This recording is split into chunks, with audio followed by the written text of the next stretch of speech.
Good morning. Morning. Can you see me? Yes, I can see you. Okay, good. I'm going to turn it around so we can see me. Not that that's a good thing, but I like to start that way. Makes me feel like I'm connected. Well, that's a good thing, right? So, Okay. so I need to pin myself, Yeah, but maybe I should do that later, or do I do that first? go ahead and do that now. I will pin you also. I gotta find out where I do that again. I don't know why. Yeah, where do you do it on the Mac? I think it's right here, but I'm not sure.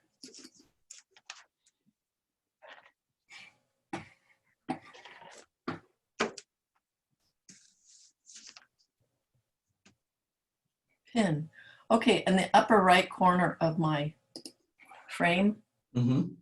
there's just like on the PC, up in the corner of my picture, Oh, okay. right corner, I can pin The myself. same then, okay. I will make you the host. No, I have to keep it this way to record, don't I? Now, do I put this on gallery view? If Probably. you want to see I all want of to, your, yeah, I want to see everybody. yeah, yours would go to, do you see me and you at the same time? I do. Then you're already on gallery view. So when it's time to turn my camera and look at my desktop, I'm already pinned, so I don't have to worry about that now. You shouldn't, no. Okay, because some people couldn't see me last week. Because they have to pin you too to the video. Oh, and they do that up in the right, upper Yep, right. they have to pin you and they also have to be in speaker view. Okay. Now, did you find anything out from Mary Leah about iPads? No, I did not get a chance. She's not going to be in today. And I forgot to ask her. I would guess it'd be the same. It's in the upper right-hand corner, but with the iPad, since everything disappears all the time, you got to kind of search for it, Oh, would be my guess. you know, like up at a menu? Yeah. So how many people are you supposed to have? Well, Danny, one of them hasn't been coming. Okay. So I don't know what that's all about, but Right now. I think there are 7 that are registered. Okay. Because you only have 2 waiting right now. Yeah. You know, there's going to be times, I guess, when people aren't just going to be able to make it, but then we have the recording. Yes, it's recording. So I don't know if Danny's doing that or not. I've tried to contact her twice through emails. Maybe I just need to call her. Wouldn't hurt. Probably wouldn't hurt. But I almost feel like maybe she doesn't want contact because she doesn't respond to my emails. Really? That could be. But that sounds kind of, odd. But you think that if somebody's going to pay for a workshop that they would take it. Would take it, yes. Or else they'd cancel. She hasn't done either one, so I don't know. Yeah, you've only got 2 people waiting so far, but you still Do you got know? 2. Do you know? I'm sorry, I interrupted you. Go ahead. Do you know if these classes are already on the website for recorded so that people can take them? I do not. I think Larry only has 1 person that's editing them. So it depends on where she is in the editing and uploading them. They weren't going to be edited. Oh, well then they should be available almost right away. Yeah, that's what I'm thinking. Yeah, okay. If they're not going to be edited. So that means they'll hear you and me talking. Right, which is fine. I mean, it'll be like they're in class, except they don't Yeah, have to. true.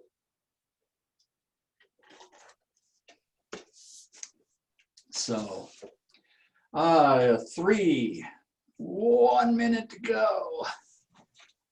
Depending on what watch you're looking at. Linda, Beverly, and Tanya. We don't have Grace, and we don't have Michelle. Okay, do you want me to let them in? Are you ready? Well, let's Give it another minute. Okay. Who don't I have? I don't have Michelle. You have Michelle now. Okay. Bonnie. And whoever 5MPJZX is, I forgot. Maybe that's Bonnie. Douglas Zimmerman, That's Grace. you have 6. Okay, let's start. Okay. Admitting all. Here we go. 1, 2, 3, 4, 5. Come on, Bev, let's join here. Hey. One of them. So Michelle, I think, There you we can go. unmute everyone. I think Michelle is that MPJ. Okay. No, that's not Michelle. Because it came up on your picture. It did. It Oh. did for a minute, yeah. Oh, there it is. You moved. That's why. Yeah, It's Tanya. that's exactly what happened. I'm going to get rid of this little box here so I can see everybody. Good morning. Good morning. Good morning. Good That morning. box moved again. So who is that 5MPJCX? It's Bonnie. I see Grace. And Grace. Bonnie, Beverly, Linda, Hi. Tanya, Michelle. I don't have Bonnie. Did you say Bonnie was here? Maybe she's 5MPJCX. That would have to be her. She's the only one that's not listed as a name. Everybody can unmute now so we can talk a little bit this morning. This is Bonnie. Hi, Bonnie. We figured out that you're the mystery How do I get a 5MPG. name? And How do I get a name? I will black out. She wants to know how she does her name. Oh, that's not my picture. That's okay. Who is that? That's Larry. What happened to? Okay, maybe Larry's going to join us today. No, it's me. I didn't want to leave the video on. For me. Bonnie, do you have your video camera on? Because I don't see your picture. Let's see.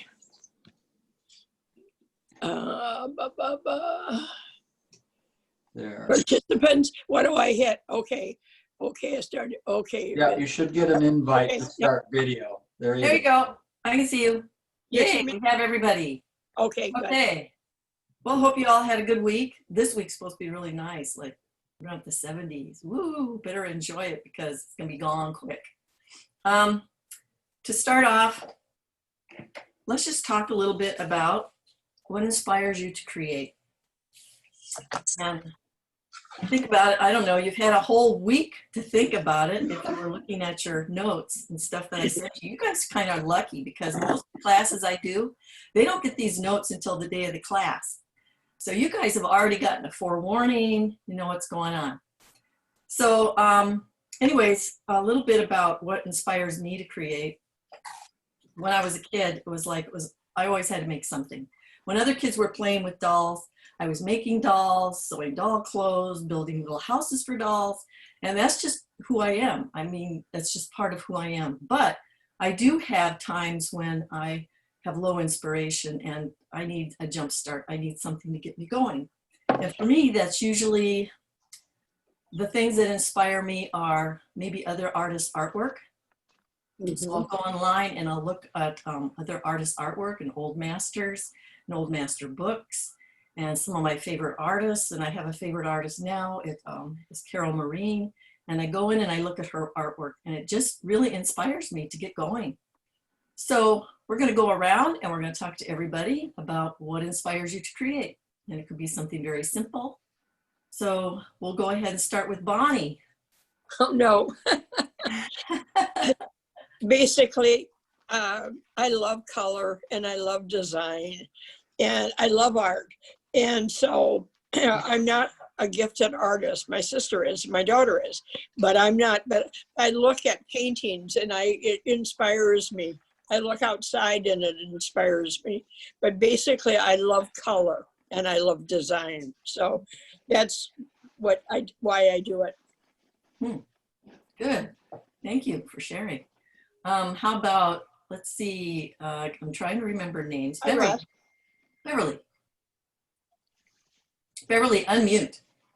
Yeah, hi. I haven't been doing this very long, so I'd say I'm not sure what would inspire me to create since I've just kind of started drawing.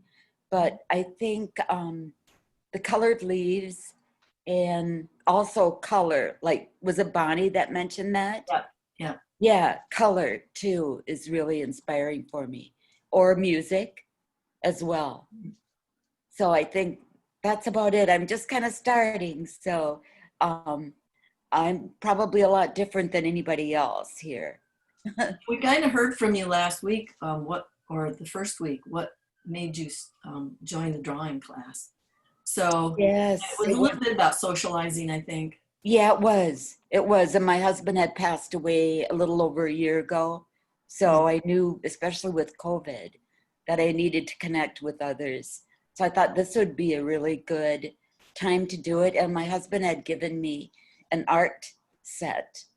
And I never used it, while he was alive. So, yeah. So that's Getting art materials is an inspiration. Yes, yes, yes, yes, it is. Okay.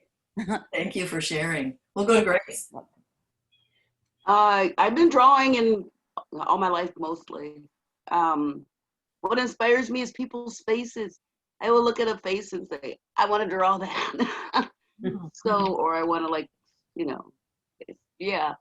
it just makes it interesting looking around and looking at different people. I watch TV sometimes and I say, I want to take a snapshot of that. And Okay. So it's subject matter inspired. Yeah. Are you mainly interested in portraiture? I am, yes. Although I haven't been doing as many lately, but I'm about to dive into a bunch that I have a bunch of pictures I want to do. Oh, good. All right. Thank you. Linda.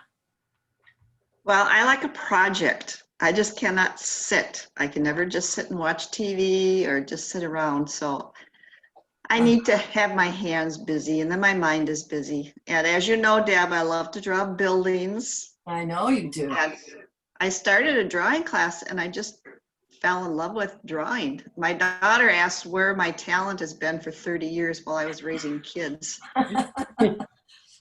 It was And I love that you did a house painting with all kinds of houses. Oh, You should bring that in and show because that is so cool. Because of that, I did a 4 drawing, kind of a collage of houses that I've lived in. Oh, yeah. So I need push too to draw. I need a goal. So that's why I'm taking the class. You give us an assignment and I do it. Good. And I should find out if there's anybody who would like to share some of their artwork that maybe they've done this last week. If you were looking at some of the homework ideas, you could share some of those if you want. But we'll go around and finish our talk first. So Tanya, you're next. I guess what inspires me is obviously other artists, but nature. I like going out and seeing it and taking pictures of it. And I would like to draw buildings. I'm interested, but I've not done it. So I love color. So I'm kind of a mix of all of it. So do you paint still? I mean, do you paint at all? Yes, I've started painting again. And I do like to listen to music while I'm doing art. Mm-hmm. That makes it more fun. Yeah. Well, good. Thank you. Michelle. Well, I would have to say maybe nature the most. And I've never done any painting or drawing until this last year, and I started with watercolors. And I'm taking this class because I wanted to learn how to draw better, or draw at all might be the better thing. But probably my favorite thing for watercolors is flowers. And I noticed, I think I really learn from trying something new. I notice when I'm outside now, I look at things differently and sort of figure out now if I wanted to paint that, what would I do? and Yes. it's fun and I enjoy learning. So I would say nature mostly inspires me, and other people's art too, because I see something and I thought, oh, I would like that. I'd like to do that. So Yeah. Or how did they do that? yes, Yes. that's right. Yeah, I know. I do that with looking around and stuff. I totally have a different way of viewing things. And I think Yes. that's the artistic part of us. Once you learn to see and observe, you start looking at things a lot more. And you start questioning, like, how did they make that? How would I make that color?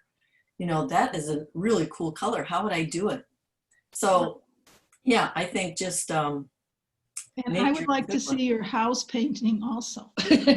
Oh my, oh, well, you know, I have a blog out there. I don't know if any of you, Oh, No. so on the blog, if you scroll down pretty far to March, that's when I did the house painting. And I think the reason I did it is I had been gone in California for 2 months, away from home when this whole COVID thing started. And when I got home, I was like, I was just so excited to be home and safe. And I think home was a big thing. And I had all these cool pictures of houses. And I thought, well, you know, I would always love to put those houses together, but I don't want to do just one house. So how would I do this? And I started coming up with ideas. And then I finally, and I painted it over an old mixed media painting that I had started. And it was huge and I didn't know what to do with it. And I needed to get it out of the office or out of the studio. So I painted on top of it, saving some of those cool areas in the background. So you'll see a lot of stenciling and stamping and fun little things that I don't usually incorporate in my painting. I'd like to try to do that again. All right, good. so Deb, good. Does anybody have anything they would like to share with us as far as drawings go? before you Sure. do, Deborah, Yeah, could you go up to my name there and make me co-host? It disappeared and I can't change it. how do I do that? Maybe I go into those three little Go on dots. the camera. Oh, you go down to where your participants are? Oh, here it is, make co-host. Yes. It's in the three little dots. Oh, it is on yours. Okay, on that map. Okay. Thank you. Because I can't do anything and it just, I don't know what happened. It disappeared. Oh, All right, so would anybody like to share some of their drawings that maybe they did? Sure. Okay, Tanya, we'll go with you. It's not quite done, Oh, I love shoes. Oh, That's fun. but that's been fun to do. We were busy this weekend, so I didn't quite finish it, but that's what I've been working on. So that's my shading. Great. That is really nice. That's beautiful. Yeah, very nice. Anyone else? No. No? Ah, Linda. I tried the natural light and the Yeah. lamp. This is the lamp. I got better shadows with the lamp. This is Can you hold it's it not up a real closer? pumpkin, it's stuffed. Oh, okay. Hold it up closer to the, okay. There. Okay, good. Good. Lots of fun stuff on top. Was there like fuzzy stuff that was sewn into the top? I think it's that grass stuff. Oh, Oh, the moss okay. from California or Florida, whatever it's Very called. fun. Good. Thank you. Anybody else? So you put it under a lamp. You tried the lamp thing. I did the lamp and I did natural lighting and I got better shadows using a lamp. Okay. Yeah. Of course, it was a cloudy day. Most of the still life setups that I do here, and you get a picture of them, I put in a box. It's called a stage. And it's covered with dark fabric so I can keep just the light inside the box and I don't get any outside light. And then I put lights on it and I try different ways of lighting it and I move the subject around until I get some really cool shadows going. And it really makes a lot of contrast. And so when I put it in a photograph, it's easier to draw that way. But normally I paint from my still life setups because it's always better to paint from the real object. Really changes. Photographs flatten things. And you really have to pump up the contrast in a photograph to draw from it. So most of the things that I send you have been pumped up in some way so it's better contrast so you can see them. All right, so we're going to get started. We're going to talk about negative space and I'm going to move my camera so you can see my desk.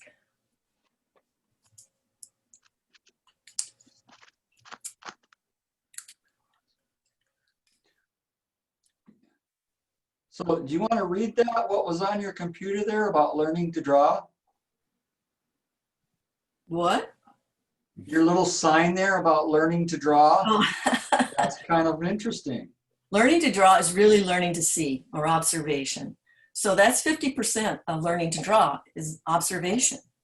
It's really important because one of the things that happens to us is, especially now that we're kind of older, we have a lot of experiences, and those experiences will affect how we draw unless we really, really check our observation. In other words, you start drawing a flower and you finish it thinking, well, I know what a flower looks like, so I'm just going to do this and this and this. Well, you've stopped observing. And that's the thing we want to get away from. We want to really observe things and look and see. So I'm going to move my table just a little bit so I can get my whole picture. You guys can see that pretty good? Mhm. Tom, does it show my whole desktop? Does everybody need to pin? Does everybody see Oh, everybody thank else, you. or do you need to pin? Yeah, everybody make sure that when you have her picture on the screen to pin video. You'll go up into her little video and hover, and 3 dots will show up. Click on those 3 dots and a menu will come up, and go down to pin video so that you can see her completely on the screen. It's in your upper right-hand corner of your picture, of each one of your boxes. You should see 3 little dots up at the right-hand corner. You want to go to Deborah's picture and do that. Oh, and to my picture. No, just to your picture only. Okay. Has everybody done that? Yes. Linda's done, Michelle, Tanya. How about you, Grace? Grace is done, so I'm looking at Beverly and Bonnie. Do you guys have me on the desktop? Okay, Now, so I'm sorry. go to my picture, up in the upper right-hand corner. Put your little mouse there so you can see the little box that comes up, and there's 3 little dots. So click on those 3 little dots and you'll say pin. What does it say? Pin Deborah? Pin video. Pin video? Yep. Okay. I don't see the dots. I'm on your picture. Do you have your mouse on the picture? Yeah, I have. Well, I have it on the square that you drew. Not supposed to be there. Yeah, it should be in the square where you see my desktop. Yeah, and I don't see any dots though. And you've got your. Maybe I have it. Maybe it's just fine the way it is then. Can you? Could that be? Am I big, or are you seeing everybody else's box too? No, just you. So Oh, I'm that's okay, what you I want. think. You're good. I'm okay. I'm Yeah, good. you're good. How about you, Bonnie? Oh, you got. You're muted. You need to unmute.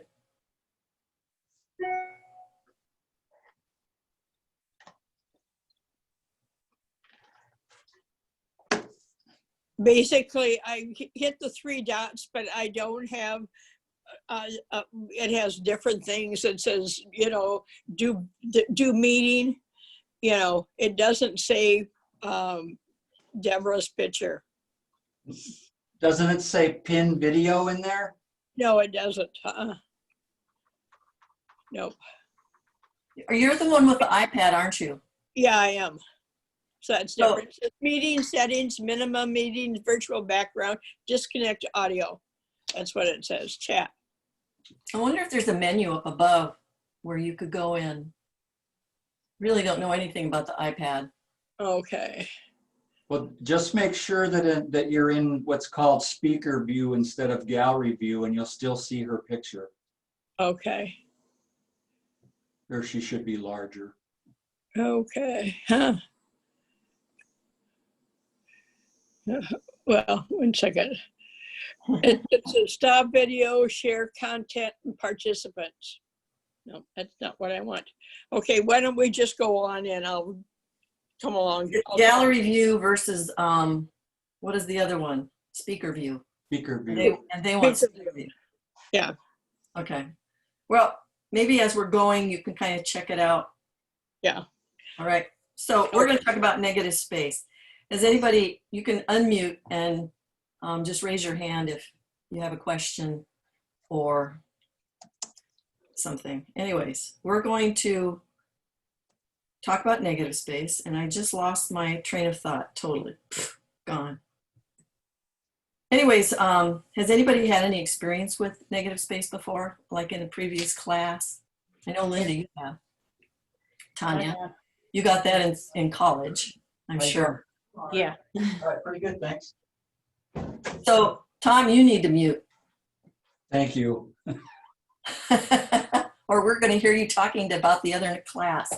All right, so negative space is actually any of the space around and inside your subject matter. So if you had a cup like this, let's see if I show it sideways. Any of the space around and outside of the cup would be negative space. So your subject matter is positive, outside is negative. The inside of that handle would be negative space. So is that understandable? Everybody got that? So if you were doing, I've got this little tiny picture. If you were doing a vase with flowers and it had maybe a doily, any of the space outside of the subject matter is negative space, but between the flowers could be negative space also, and in the handle, and also in that doily spaces. So doing negative space doesn't mean it's just everything outside the subject. It could be stuff inside the subject where there is open spaces. An example of that would be the wagon wheel. And I think this is going to be like homework for you guys because I don't think we'll have time to get to it. But you can see the spaces between the spokes. That would be negative space. In other words, that is not the wagon wheel. It's the space between the spokes. We're going to start out with some easier ones. This one you could use as homework for practice because you'll have more time to do it. And we're going to start with making some boxes. And boxes are important today because it will also help us as a guide. And I like to use that because it gives us a better idea of where the negative space is and where it stops. You know, this is kind of tricky, and once you learn how to draw negative space, and it's really just an exercise because what we use it for is proportions, figuring out proportions. And if you're doing a drawing of something and it looks odd and you can't figure out why, always go to your negative space and see if that negative space is right. If your negative space is off, then you kind of heads up that, you know, there's something in your drawing that's off. So we're going to start with box, and depending on if you printed this out, did anyone print out the photos that I sent you? Okay, if you printed it out, you need to take your ruler and measure that box. And that box is what you're going to put, that size box is what you're going to put on your drawing. If you're going to draw from what I have here, then what you need to draw is a 4.5 by 4.5 box for the first one. Give yourself plenty of space on your paper because you can use both of these drawings on one page if you're careful where you put your boxes. So I started 1/4 inch from the top of my paper.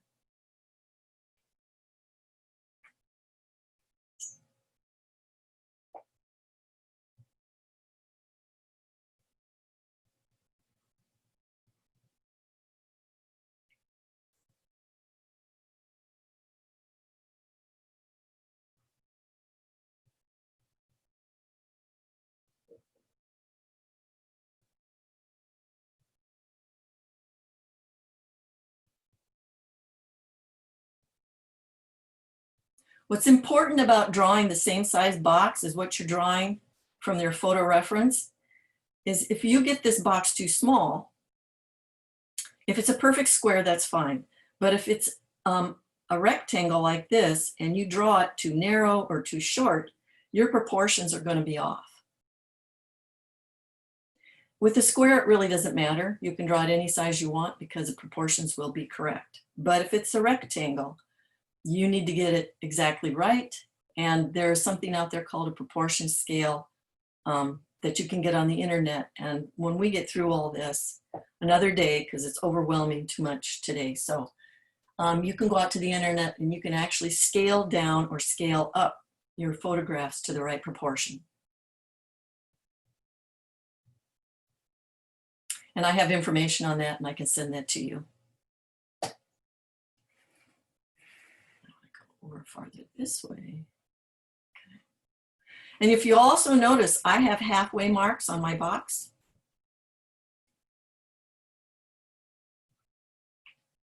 Those halfway marks are kind of like, have anybody used graphs when they draw?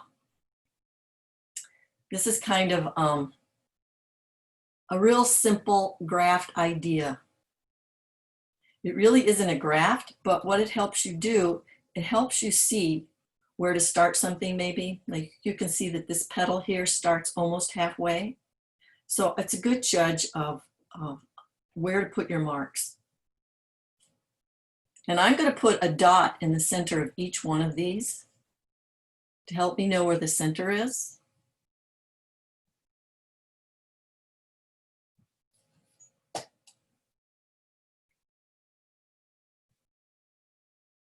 Really important on this, the rectangle one, because that one's going to be the hard one.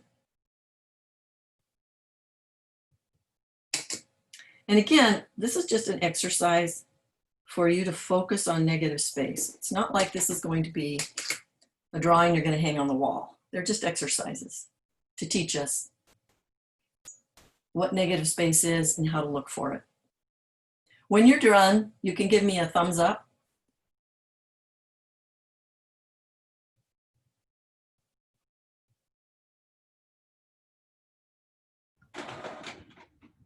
If you have a question, go ahead and ask. You can unmute if you need to. What are the measurements of the rectangle?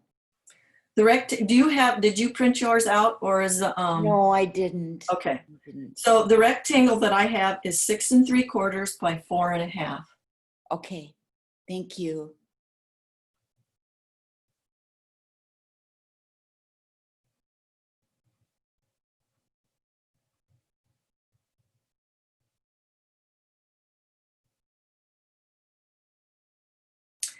If you want to start drawing and while you're waiting for everybody, if you feel comfortable doing that, you can go ahead and do that. The reason I mark the center dot is so I can see how far this little center is from the center, from that center mark. And I can kind of take my eye up and look at it, and it's about there, and it's about there. And this is what I use when I paint. When I paint, I make halfway marks, and it's kind of like using a graph. Except I don't go to all the trouble of drawing all the lines. That's a lot of work, and if I just eye it, I can usually see it, and it takes a little practice, but you'll get better at it. You can also see this mark here is almost exactly in the center. So when you start your drawing, you'll go, okay, it's this far away from the center mark, and it goes down to about center mark. And these are going to look weird, and they're not going to turn out real great, especially your first ones, because it's kind of tricky. But the focus, remember, the focus is that we're looking and we're observing the negative space. So when you start drawing this flower, you're not drawing the flower, you're drawing this space here. And that's what you're looking at. You're not looking at the flower, you're not even going to call it a flower. You're going to say, this is the object, and this is what I need to draw. So is everybody ready? All got a thumbs up yet? We're all ready, yay. Okay, so we're going to start with the first line, and I'm going to start up here. And look how far away it is from that center mark. I would say, judging, it's about this far.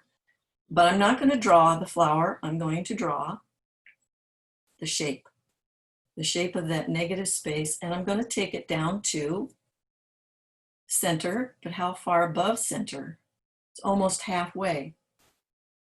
If you screw up and you make a mistake on where that mark is, just go over your line. Don't worry about it.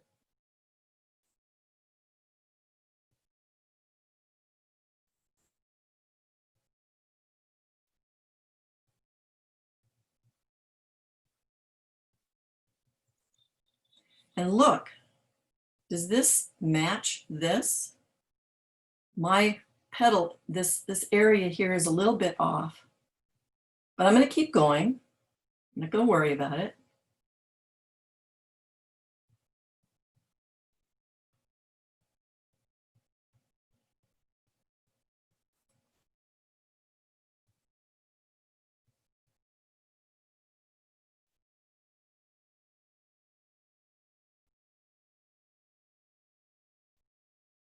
And don't get discouraged. I just want you to look at the negative spaces.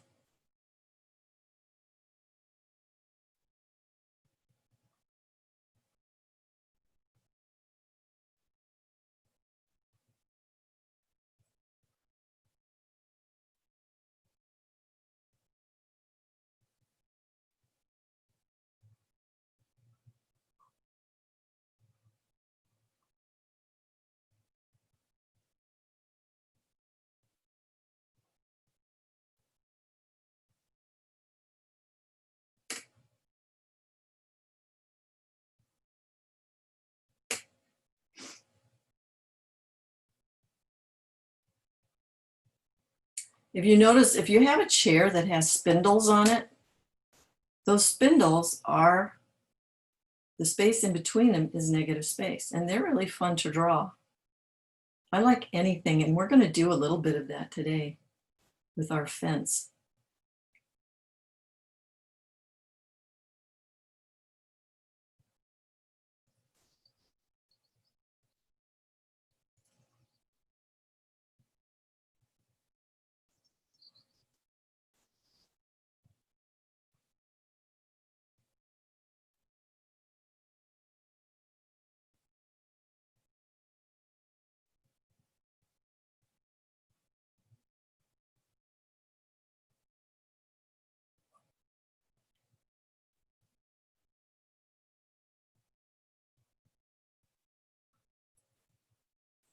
Are you actually looking at the negative spaces?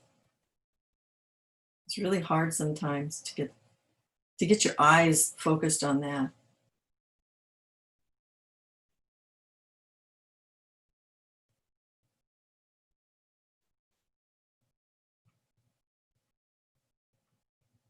Go as slow as you need to go. You don't have to do it fast.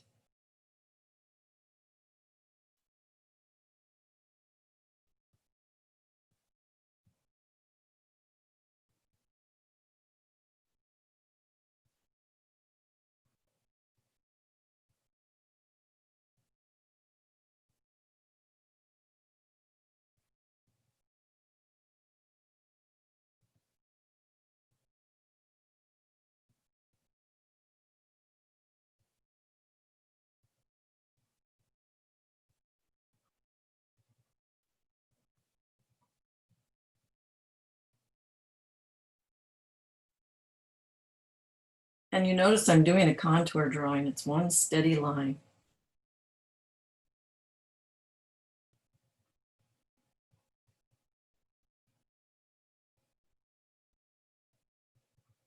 Sometimes if it helps you to go back to this mark and then put them together, you can do that too.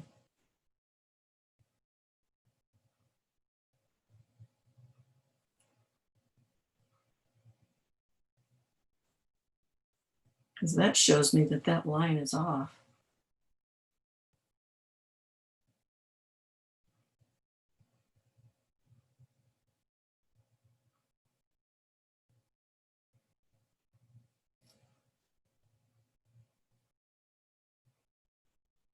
I think now at this point, my eye is really starting to focus on the negative space.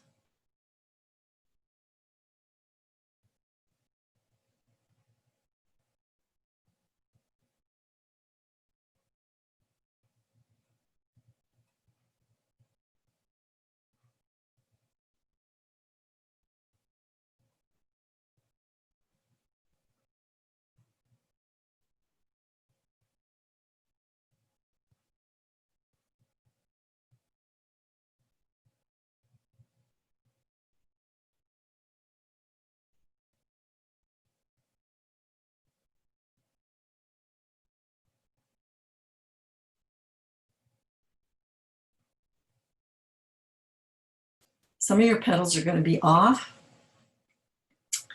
Don't worry about it. We were looking at the negative space. You can practice this later in the week. And if you want to, you can mark in your negative space with just little hatch marks. Help you see it better. Help you to see where your mistakes are.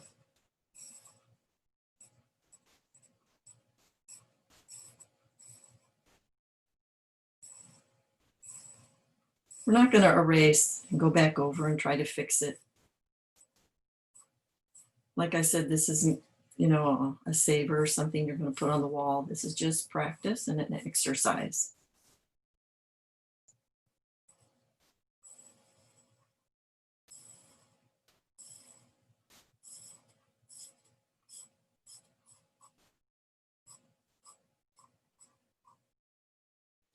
Is this one driving you crazy?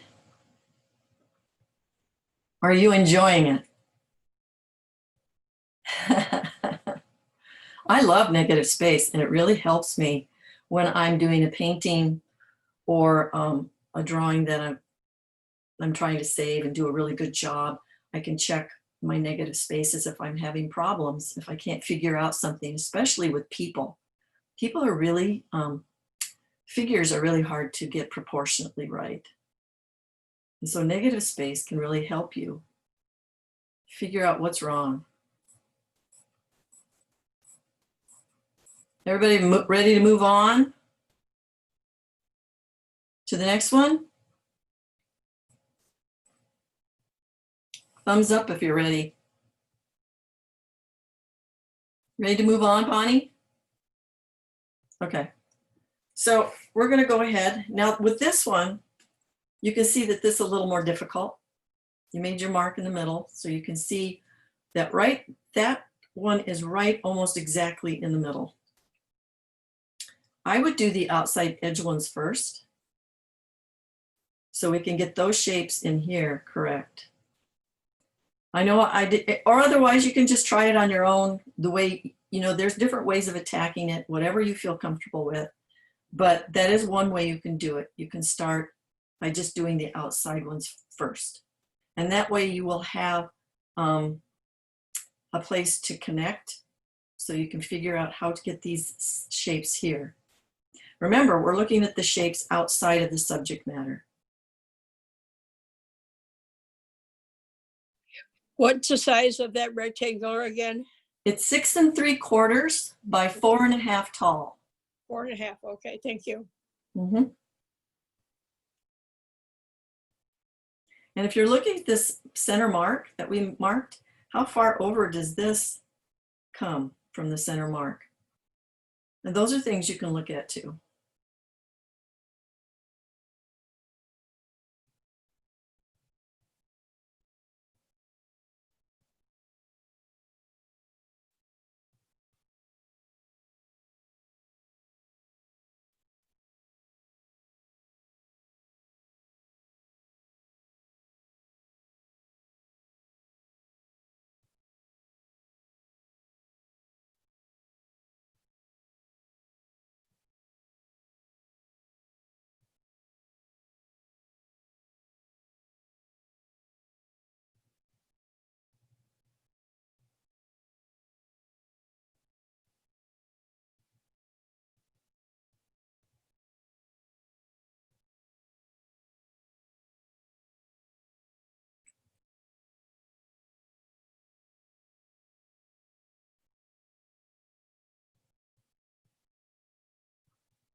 See, I'm just skipping around. I'm kind of getting those edge ones first.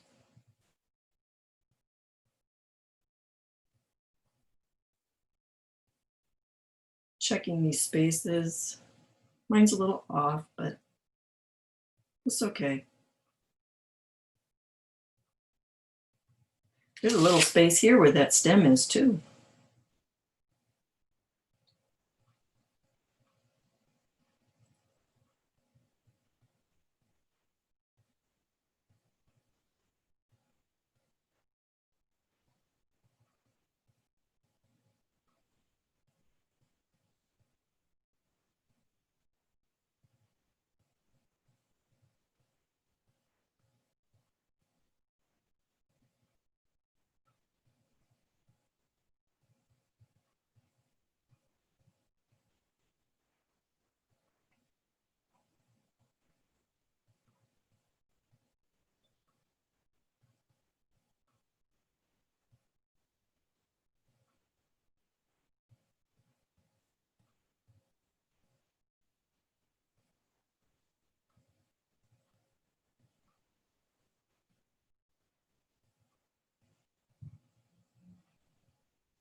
There's a tiny little space right in here too.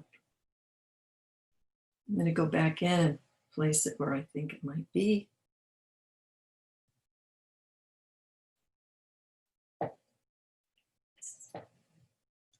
Negative space drawings are kind of fun.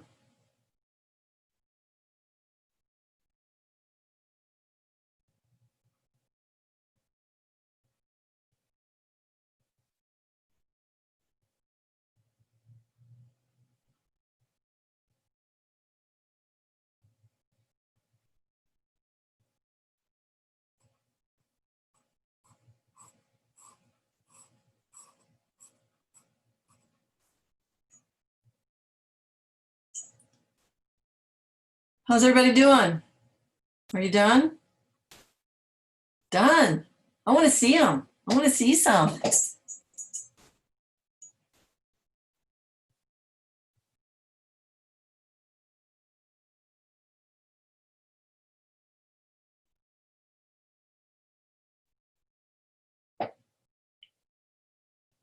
Oh, nice. Good. Did the little halfway marks help you at all? For me? For anybody? Yeah, actually it did. Have you ever tried using them before when you paint? No, not. I'm kind of relearning painting more than drawing. The drawing's coming back real well, the painting not as much. You know, painting is the opposite, really, if you think about it. It's the opposite of drawing. It's not line, it's everything in between the line. It You know, is. you do your shading and your shadowing and all that stuff, yes, but it's really the opposite of drawing because drawing is line, basically. Mm-hmm. And it was really hard for me when I started learning how to paint. In fact, I never thought I'd be able to paint. And now I love it. Hi, I Deb. like art. Hi, Deb. Is there anything I can do before I go over to the other side? He's going to the other side. Other side. No, I think we're good. Everybody seems to be on the right track and doing good. All right. Thank You know, you. we have, okay, thank you, Tom. We just mute, make sure you mute. We actually have another hour before we have to start the other drawing. So we could actually work on the wagon wheel, which would be kind of fun. And what you can do with the wagon wheel is not only do the negative spaces, but we can start shading and doing some of the fun stuff too. But we're basically going to be looking and focusing on the negative spaces. So if you want to draw that box, did anybody print it out? If not, I'll leave this one out. Anybody need the other one? We're good? Okay. I'm still drawing it. Oh, you are. I'm still drawing it. Yep. Okay, so you, everybody else who's done, you can just mark your box.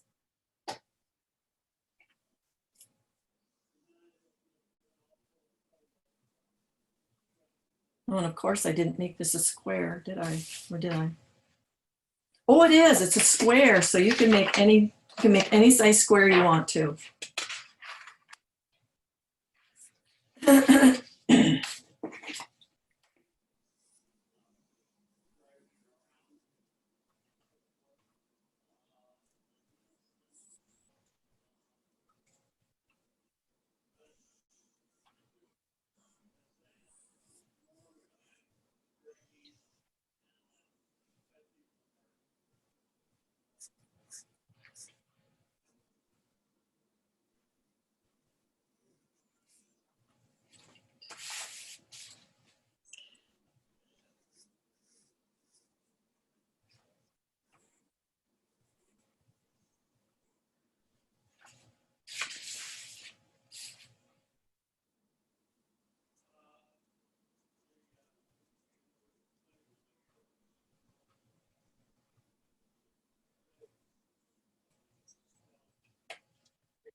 Bonnie, let me know when you're done.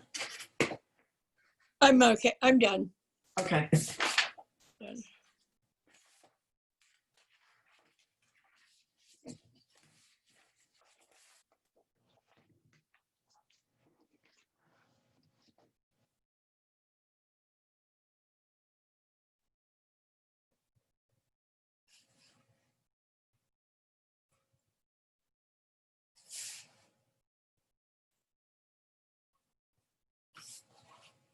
I'll try to do this fast.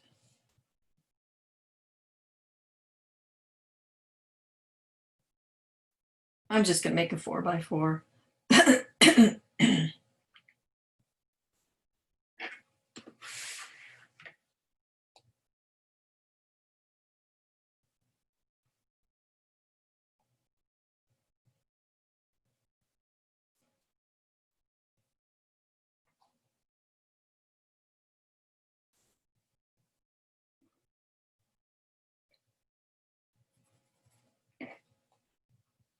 Make it easy.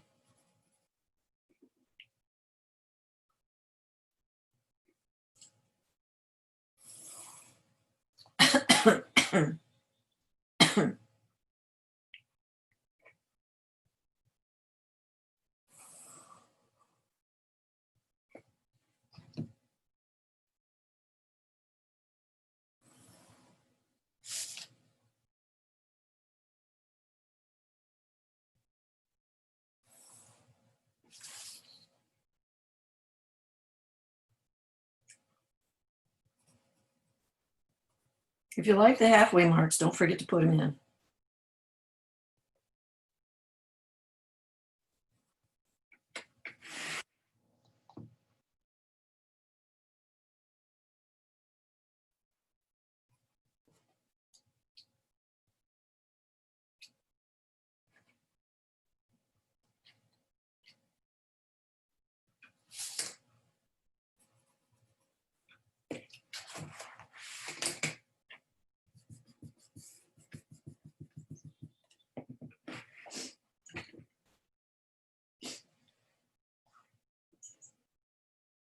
I'm going to put a center mark in too.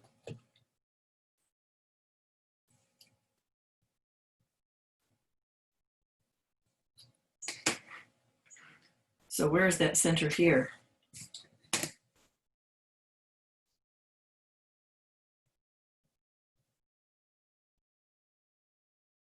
falls right about at that mark.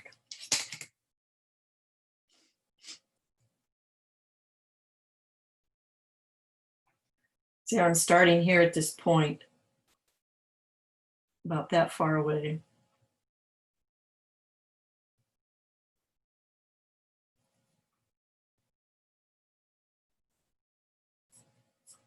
And you can do this with sketchy marks if you want. Kind of sketch in basically where it is. And I'm looking and I'm checking against the edge of my box. And I'm going to make a mark where I want to match up here. But I'm still looking at my negative space.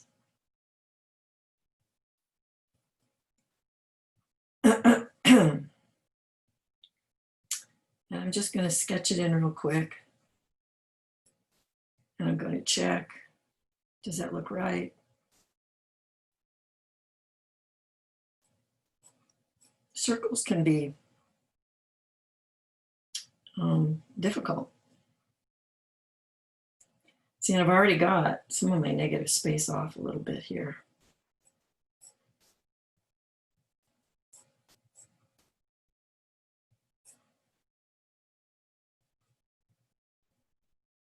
Where does the top of that first wheel go?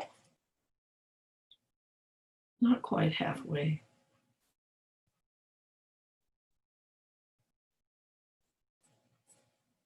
When I do these little marks, this is kind of like mapping it out. And as I map it out, I'm checking my negative spaces.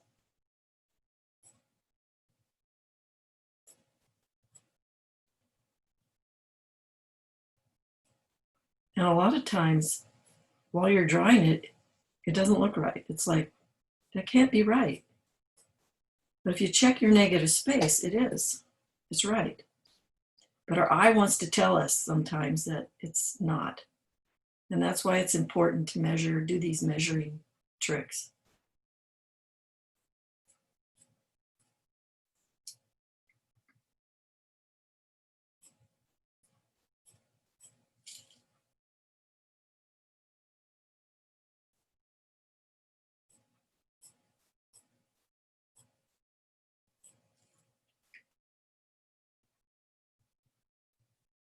See how I'm checking these points on the box and how far away it is from the halfway point? And now I'm measuring it in relationship to the other wheel. How far up does it come from that wheel and how far over from the halfway mark?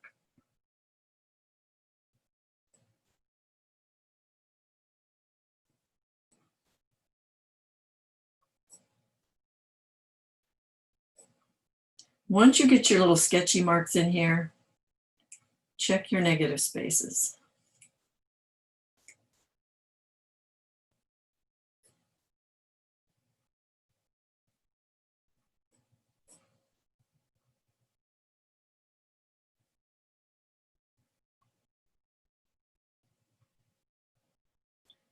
If it helps to squint, go ahead and squint.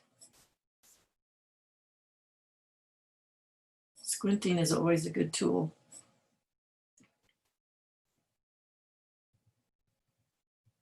My negative space is off in here.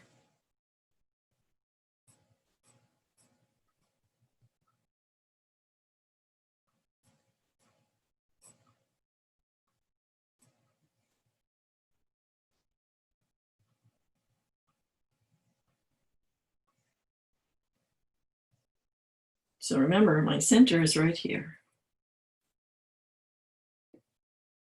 How far away is that wagon wheel? Oh, that wagon wheel nub is about halfway. If you check and you go down, you can see it's about halfway.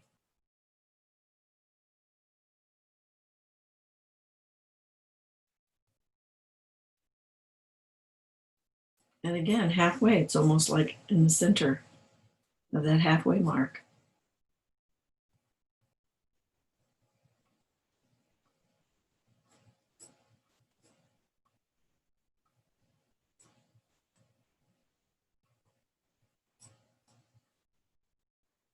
My drawing dark enough? Can everybody see? Okay.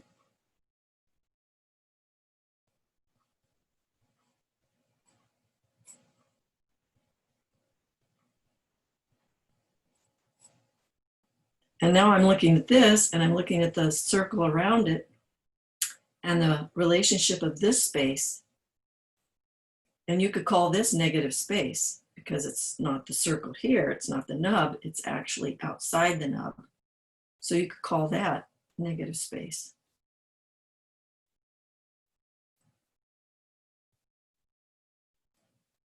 How far down does that come? I feel like I'm doing it wrong. About that far down. Which means that this is probably off.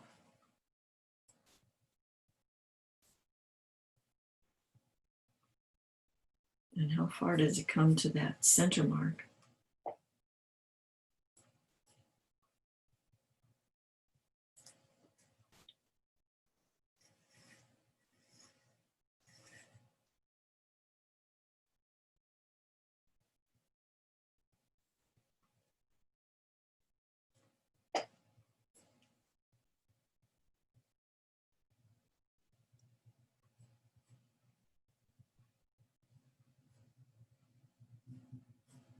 If you have spindle chairs at home, try doing some negative space drawings with them.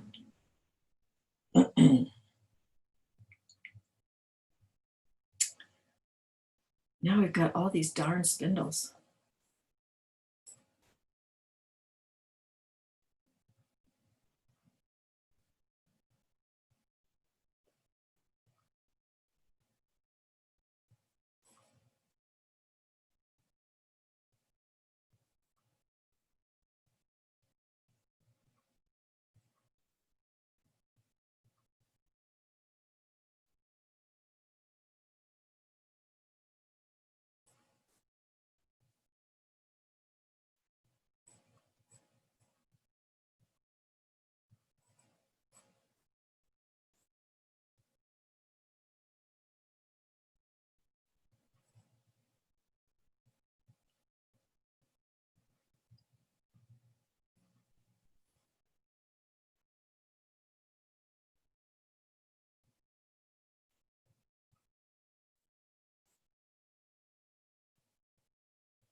You can erase on this one if you want to.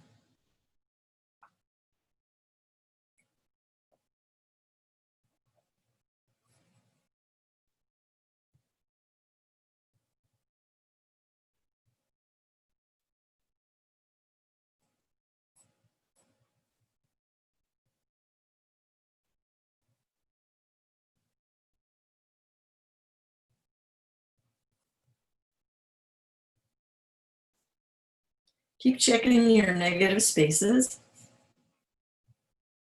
Does it look off? And if it does, why?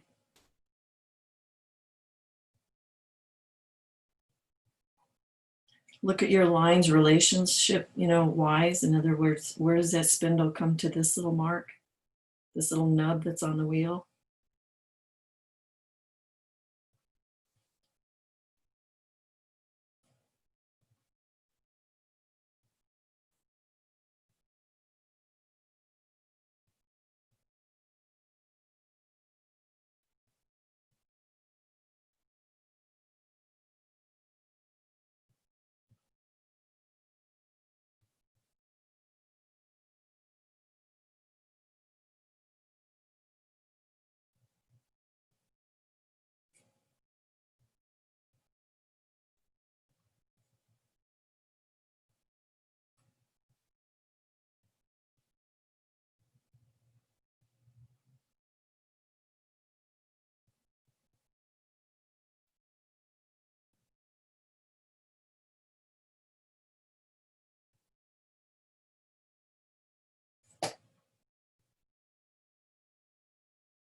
When you get to this point, is that area here matching where this dot is? Mine's a little off, which means that my spokes are probably a little off.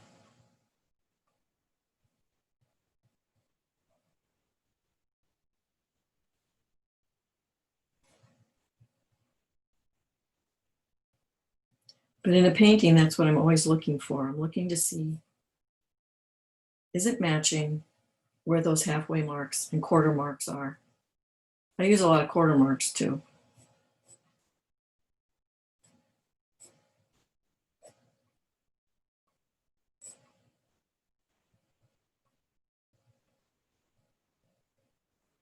Anybody have any questions? If you don't want to draw all this background stuff, we can just make that dark. I'm gonna find out where my other wheel hub is. Relationship wise too, it's even though this is off, I'm gonna go. You can see that if you are doing a relationship check and your original drawing that you've done first, if it's off, and then you draw this and you match it to this will be off. So it's really important to get your first object done correctly, mapped out correctly where you want it. Because you're going to be measuring against it with the other object.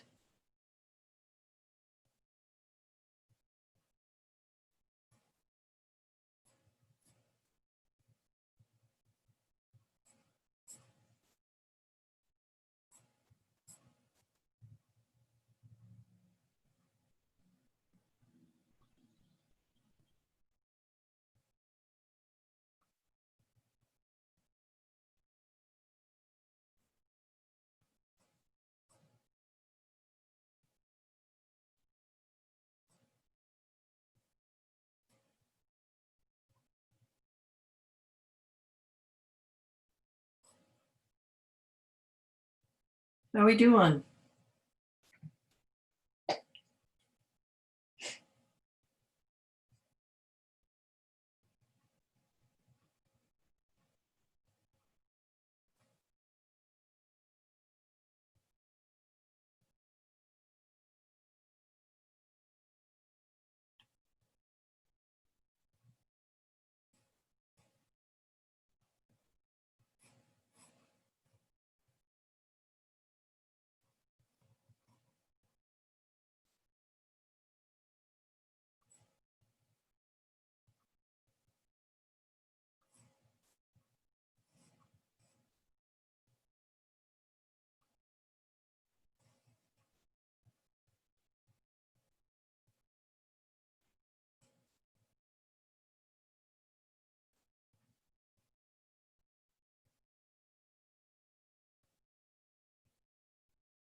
We can also change things like this. If we don't want to put in this little something white that's behind the wheel, we can just gray it like the grass over here and remove it if you want to.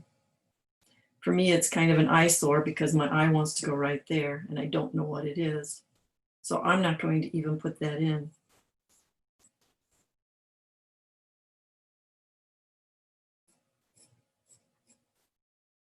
Take a look at your drawing, check it against your negative spaces.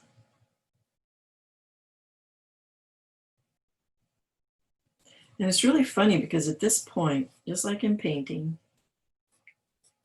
it might look wrong to you, but if you check it and the measurements are correct and your negative spaces are correct, it's probably correct. And then when you get in all your shading, it'll magically all come together.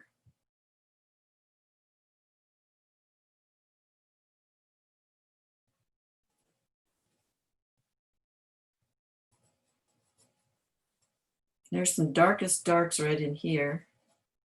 You can start with your darkest darks. It's where I always like to start on drawing.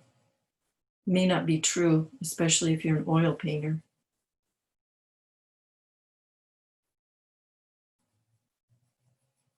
But with drawing, I think it works perfect.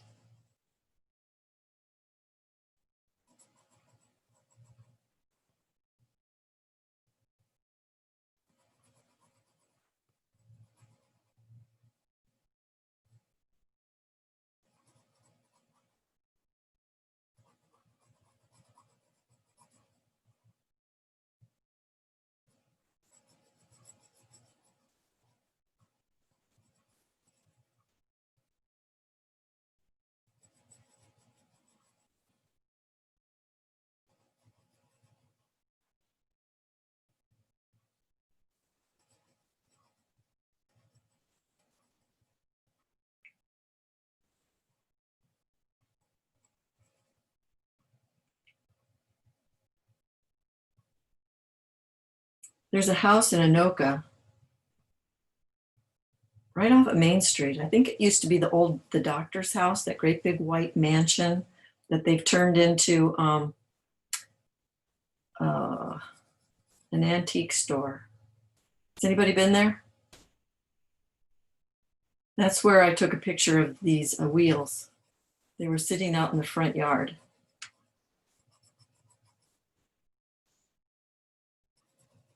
I always like to take pictures when I'm out and about. If I see something I really like, and I think I might be able to use it, I'm always taking pictures.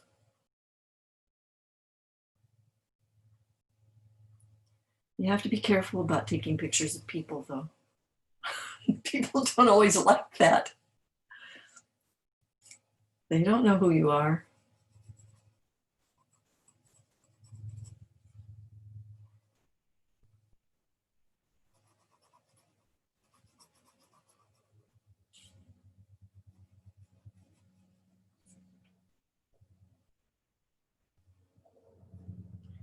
And if you notice, the lightest area is right here in our wagon wheel, right here, almost in the center of our picture. So that means that everything else is going to have a mid-tone value.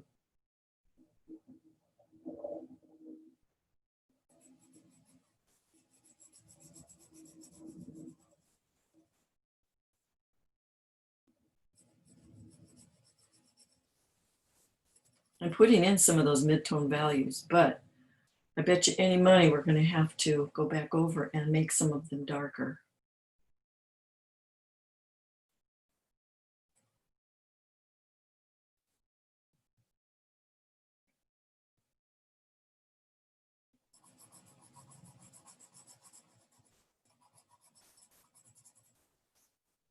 Again, I'm working over on this side of the picture and towards the top because I don't want to smear as I go along.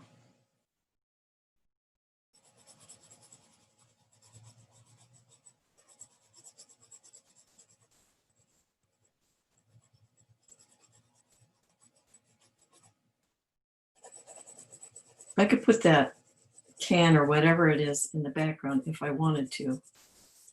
but I don't know if I particularly want to. I can always add it.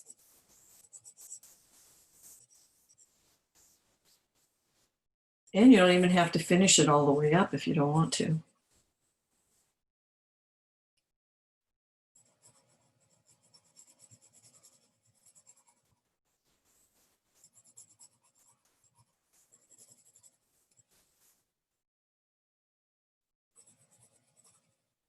And you could just shade in that shape. And when you do that, you're actually drawing that image back there.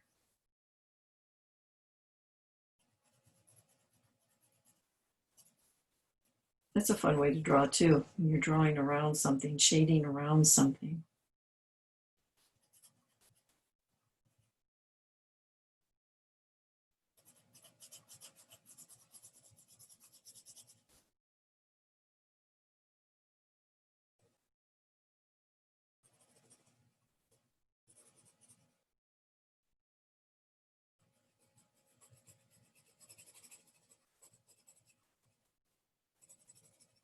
How's everybody doing? Good?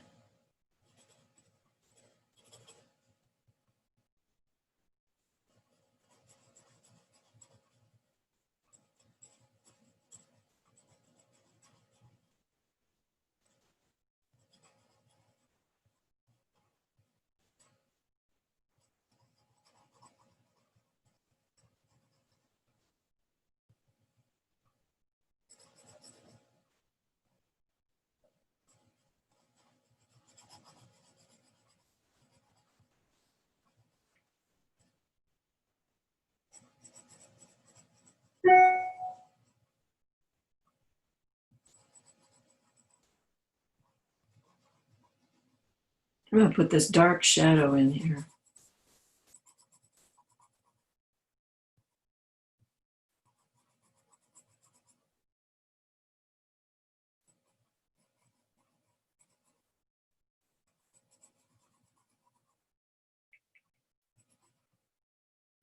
And look to see where the shadow, it meets right exactly at that point where the spoke is, the negative space in the spoke.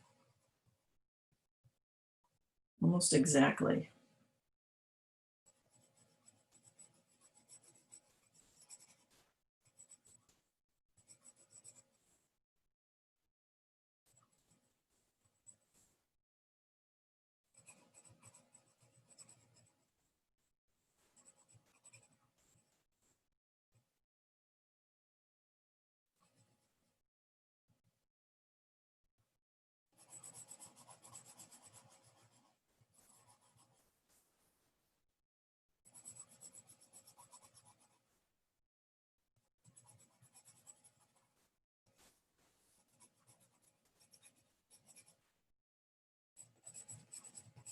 I'm going to do some hatching marks for the grass.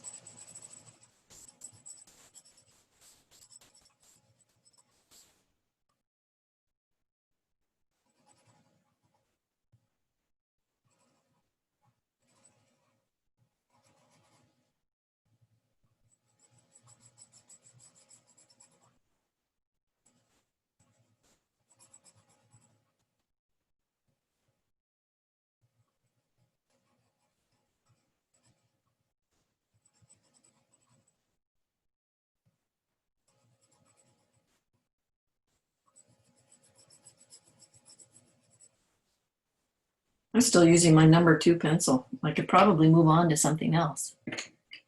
Since I want to put in some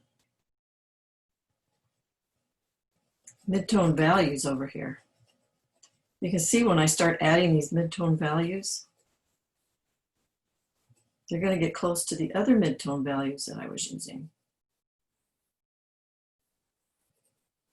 So sometimes at that point, you need to darken or lighten something.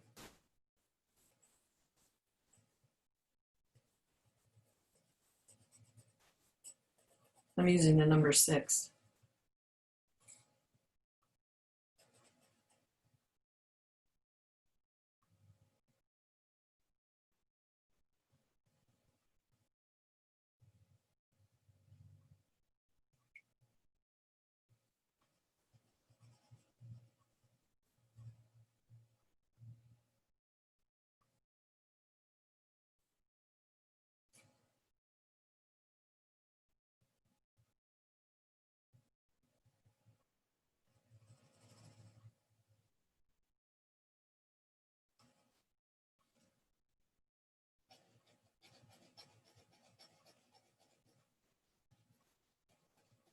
This gets lighter down here.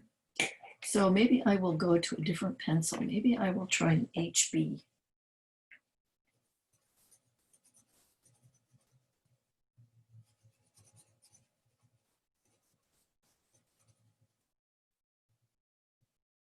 Because these spokes on this side are lighter. Not as light over here. I mean, they're not as light as over here, but some of the areas could be.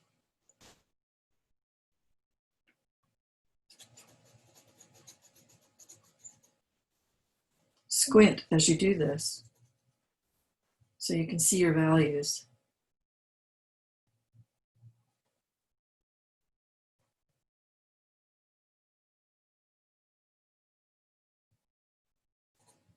Some of these have little dark areas right along the edge. A line.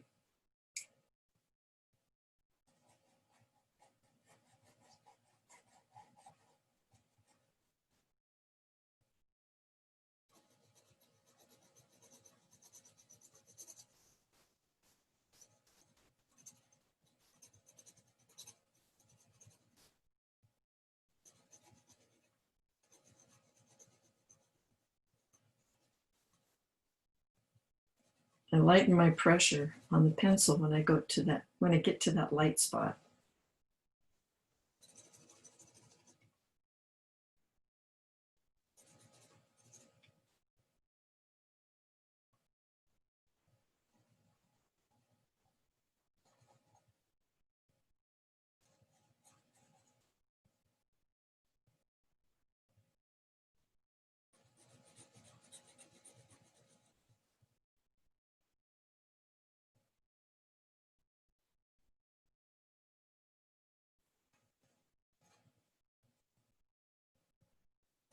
I'm still using my HB pencil. It's got kind of a nice light value. And I'm leaving that little white edge around here. I'm just shading right in the center of it. And if I cover over part of it, I can go back in with my eraser and pull it out.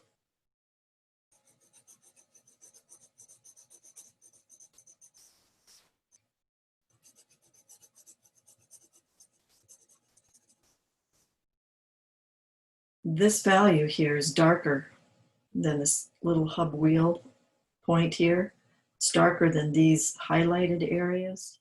It's almost the same value as down here. So you can check against your other values.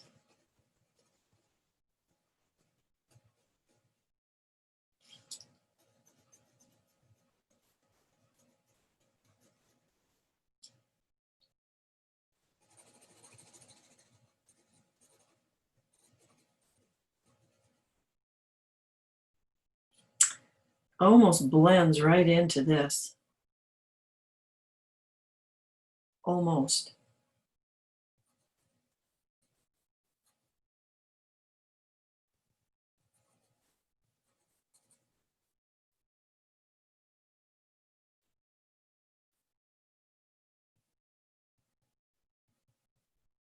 We're going to take a break, I think, in about 5 minutes.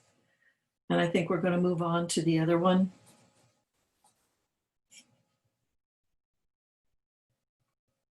So we have time to do both.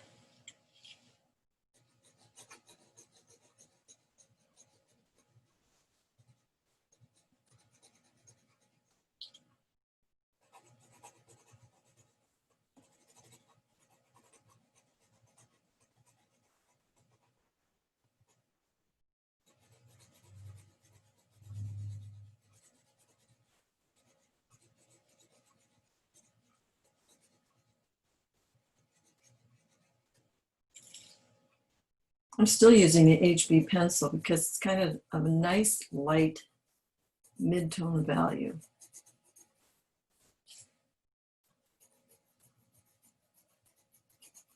I think I will bring my number 2 back in.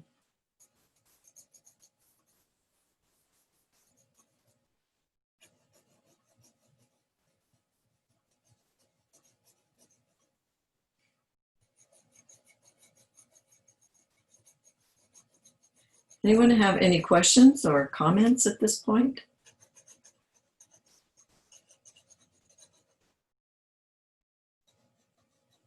If you do, you can unmute.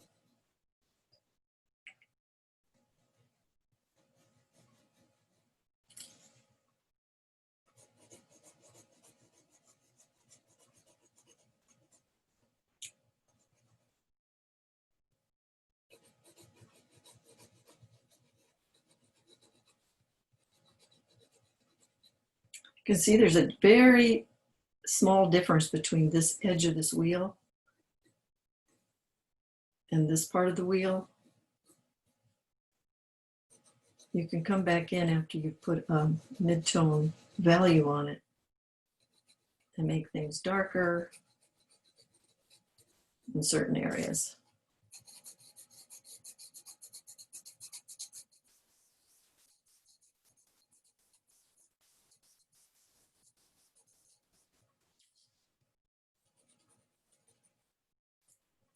There's little lines, some places, little darker areas.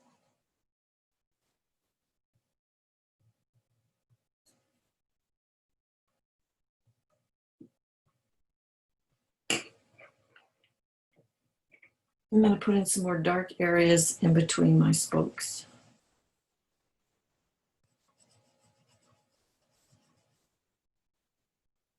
And right about here, I'm going to lighten it up to make it look like the grass back there.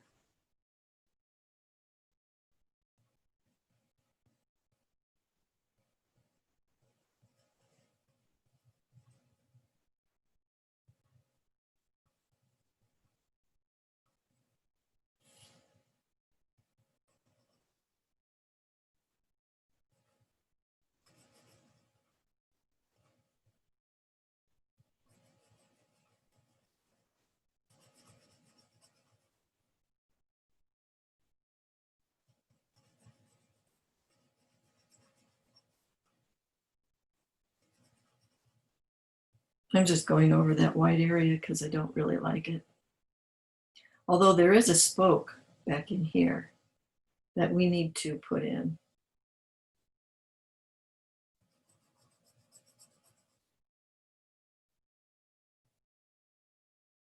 Because that's the continuation of that other wheel.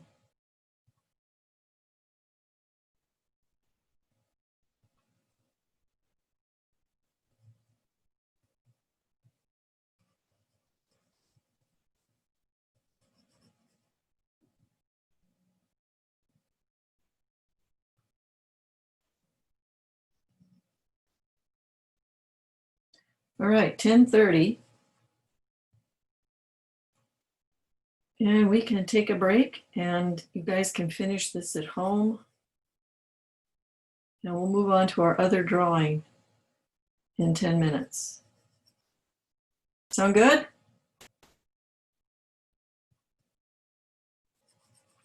Did anybody finish?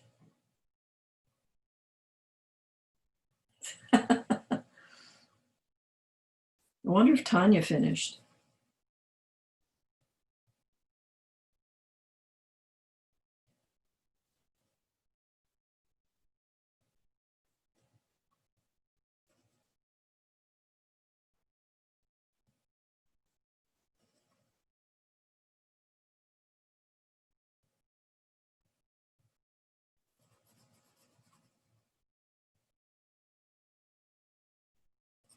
Nobody wants to break. All right, time for break. 10 minutes. And we'll move on to our next drawing.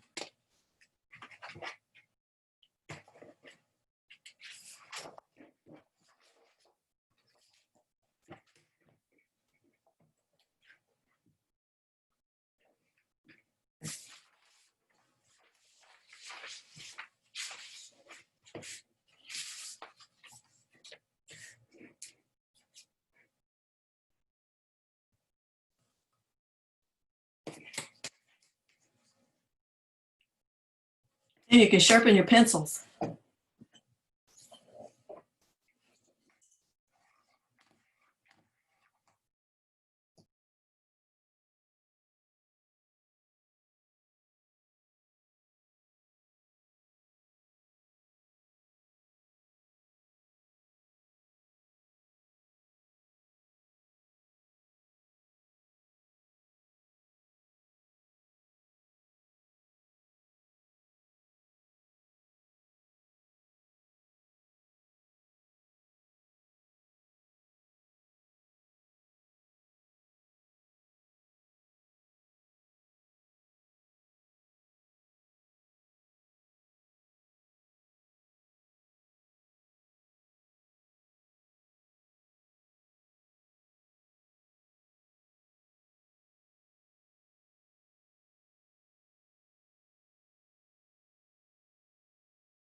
Hello, this is Bonnie.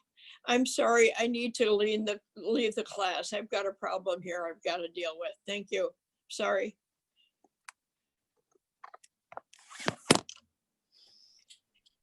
Michelle, did you hear what she said? Unmute.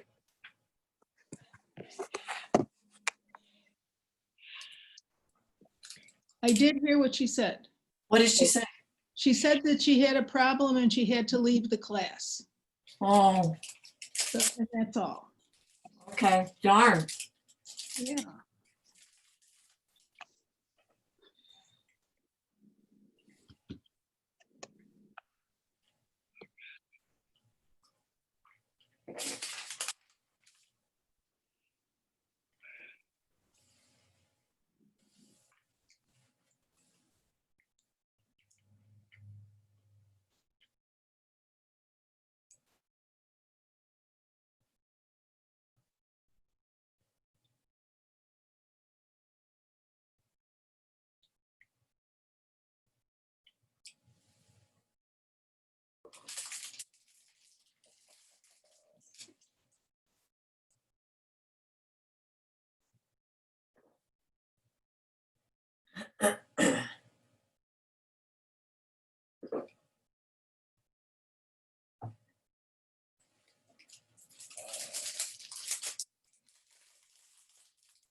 Well, our 10 minutes is up.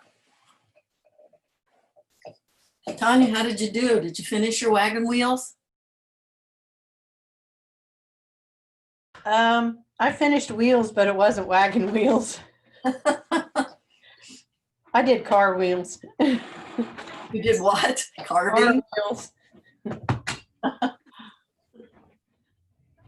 wagon wheels, I think they're a little tough. You know, It especially, wasn't that they're tough. I like car wheels and I like cars.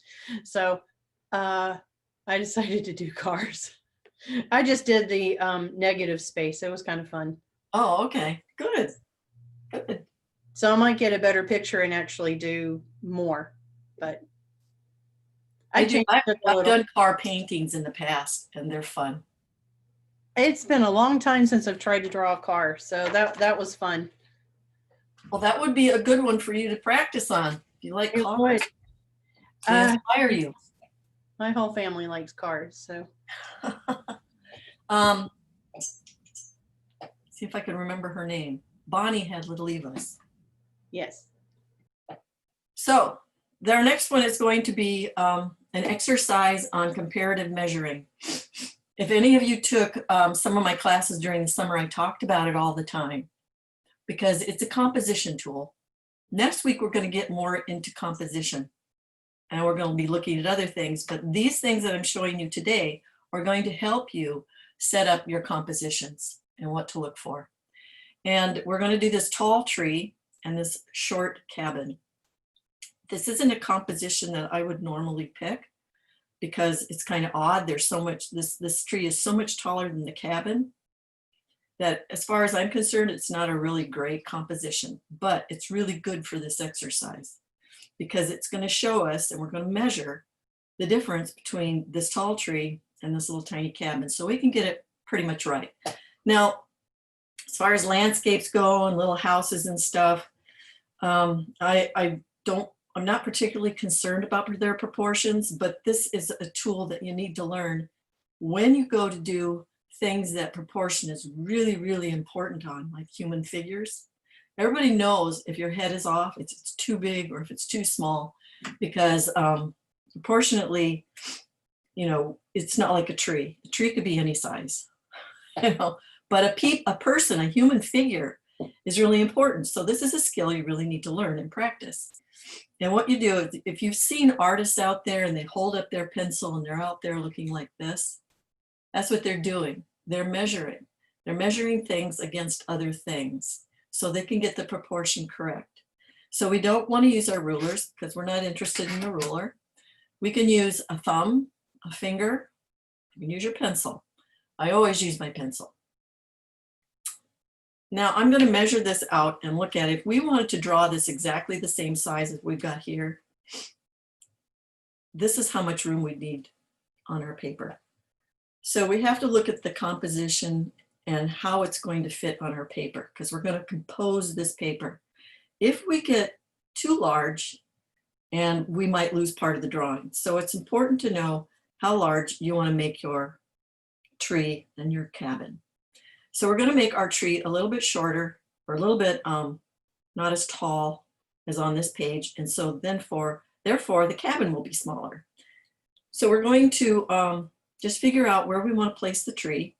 And I'm going to make it smaller. I'm not going to make it the same size.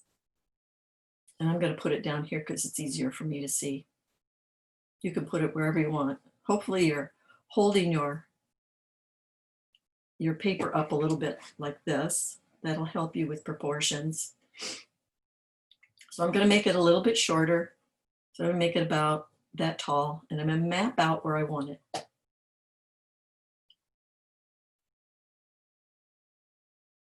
So then I have to figure out how wide I want to make it. So probably, how wide is the cabin? If you look at this little cabin, it is about as wide as the middle area.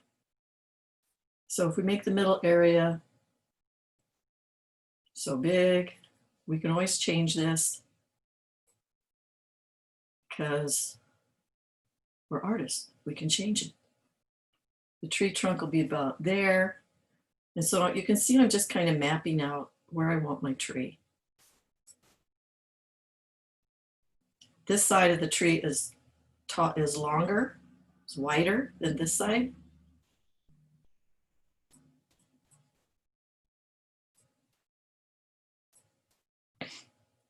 And these lines can change.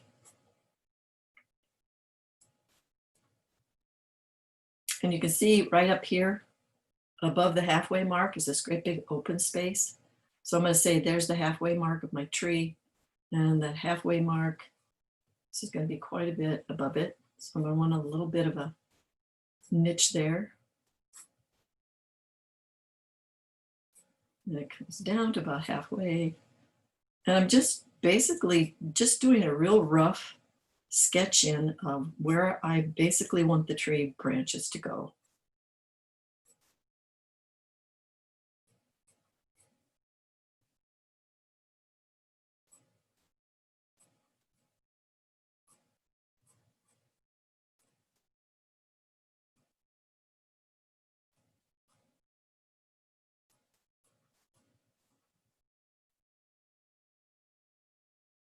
You can see kind of these in and outs. I'm kind of relating them to where this big open spot is. So my big open spot is there. So I know that this goes down over here.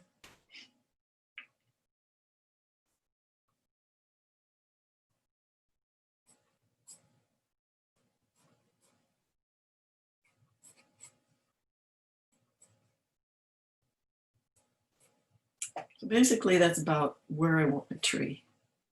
And this trunk is curved. You can see that it kind of starts here and curves in a little bit, and then it goes back out. And I put that in because these dark areas where the trunk is needs to follow where the trunk is in our drawing. So I kind of mark in real rough where I want that tree trunk. Okay, so now we know where our tree is. There's a bit of a hill here, kind of goes up. Look at your negative space. Our cabin probably going to start about here. And if you look at your negative spaces, that's where we want to start our cabin. But how tall do we make it compared to that tree? So we're going to measure the height, and we're going to compare it. Well, this is really important too, because I did this drawing first. And this little cable, or the area that comes up high on the, I can't remember what it's called. But anyways, that is really a tough measurement. I got mine way up here, a real sharp line. So this is a really important to measure that roof against the size of the cabin itself.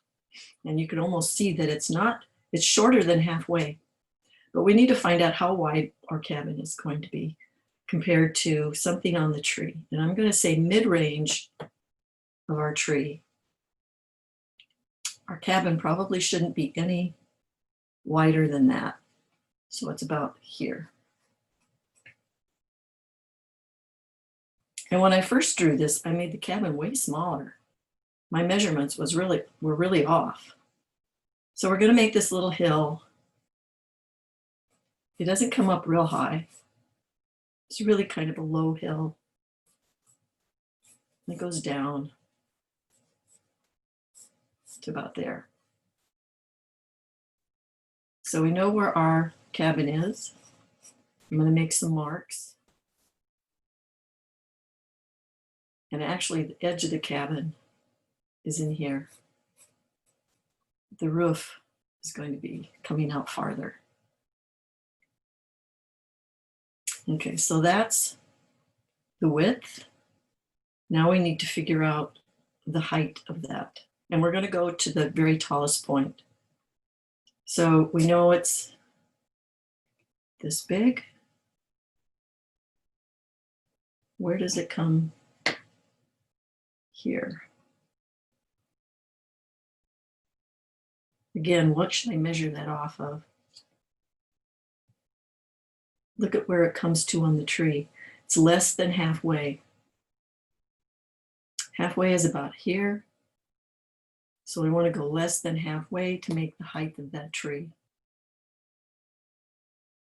Height of the cabin. So I would say probably right about there.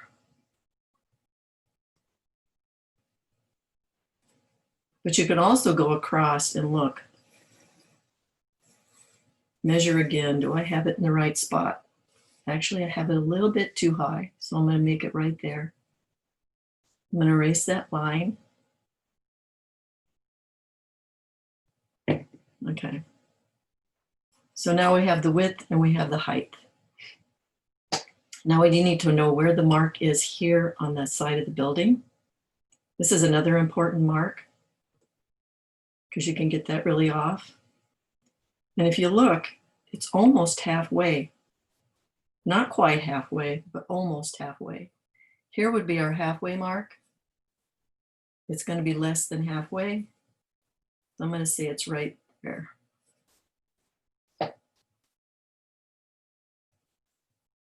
Our next important mark is how tall the roof is compared to the building.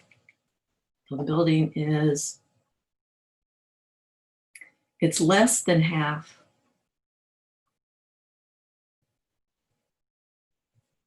Halfway would be probably there. And you can see that it is quite a bit shorter. That's halfway mark.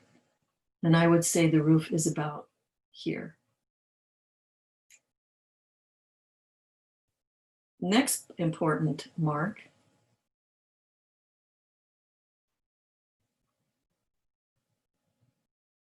is where that tallest part of the roof hits. It's not halfway. It's less than halfway. I'd say it's a third of the way. So I'm going to say that's the mark. So I want it to start right there.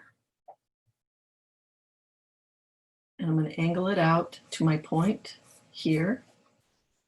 I'm going to angle it out to my point here. This is kind of like connecting the dots. This roof is actually lower than this one. This one's higher. This one's about there. So we're connecting the dots.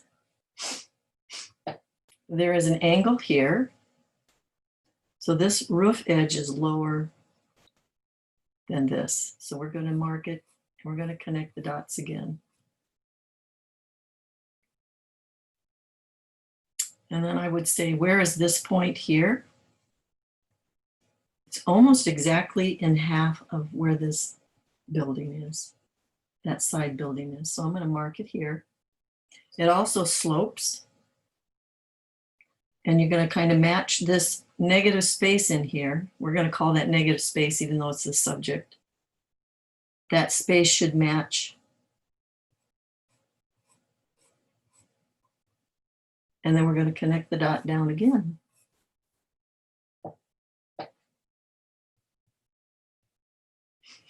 Back here is a little tree. You don't have to put that tree in. You could make a chimney back there if you wanted to. So now we need to know where the fence is. And we're going to look at our negative space here.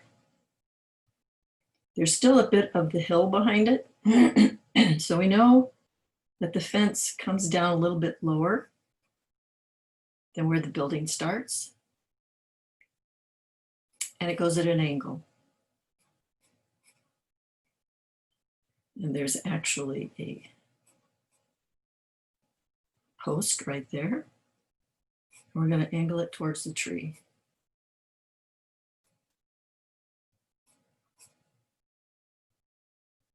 And I'm going to go straight across here. There's another post right about there. We're going to angle it to that post. And then you can see it comes up quite a bit higher to about maybe there. Look at your space to see if this space matches this space. It's pretty close. And then we're going to go over.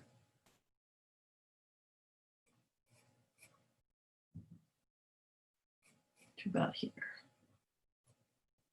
And there's another post, and another post. And we may not even finish this area off very much. Just leave it real loose. Then we have this little path that comes down. Where does it? It goes actually over a little farther, almost at that post. It comes almost over to this post. So we're checking relationships. And then it goes up.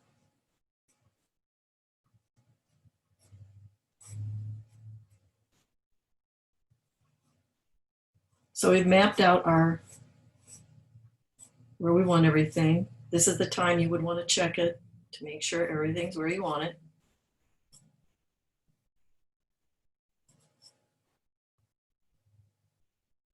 Does it look correct to you? It's pretty close.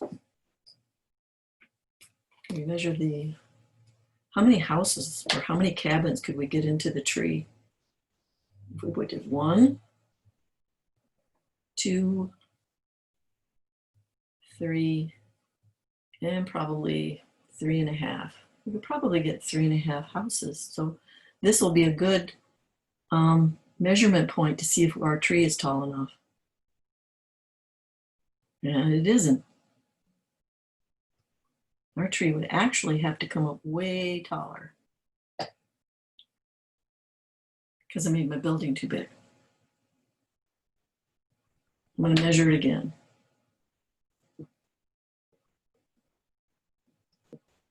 1, 2, 3, at least 3, at least 3. And a little bit more. So now I've made these sketchy marks and I'm going to have to change them.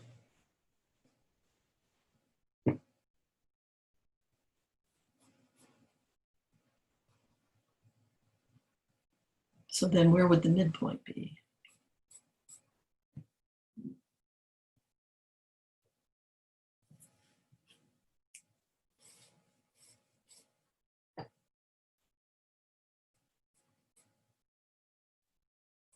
See how easy it is to get things off.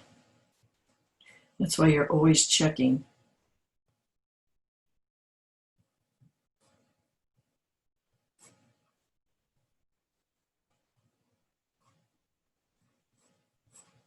I don't have to change this too much. I'm not going to change the width. I'm just going to put some of these tree branches in different places.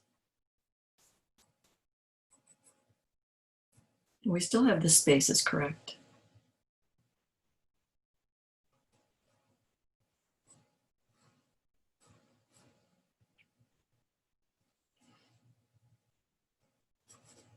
This comes out maybe a little bit more, maybe a little bit more. All right, so we look at everything and now we're happy with it. We're satisfied. We can start doing our shading. If you want to remove some of your marks, what we're going to do is we're just going to start shading this whole tree. I'm just going to fill it in. One thing I want you to do is I want you to kind of make some little branch marks like this. So you'll fill in, and when you get to these branchy areas, you can use the side of your pencil and just kind of go out. And I'm going to remove some of this. And we can come back in with our eraser and we can make tree holes. If you took some of my classes over the summer, I did a tree and we talked about tree holes because tree holes are real important to the tree. If it's solid, people know that trees aren't solid. I'm using a number 2 pencil just to start shading. This will be the thing that really takes you the longest.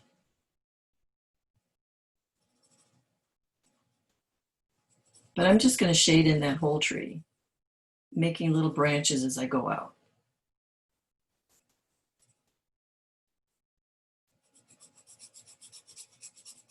So I can put in a mid-tone, and I can go back in and put in my darks. If there's anything, any lights that I need to pull out, I can do that. Anybody have any questions at this point?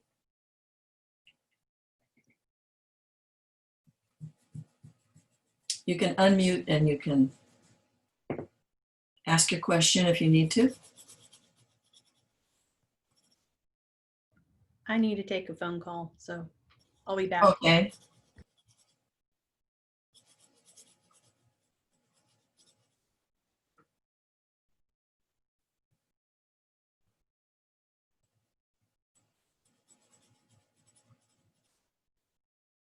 Some of these branches are darker than the other branches, and we can go back in and fix those. But as you go out, I want you to keep it kind of wispy. I don't want real dark lines. I want it to kind of fade out.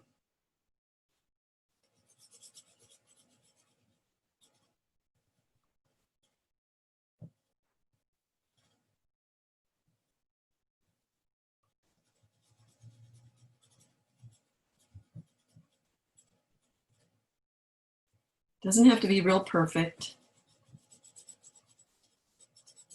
You can leave some of these tree holes showing if you want. Otherwise, we can come back in and we can erase some of them if you're not doing it too dark.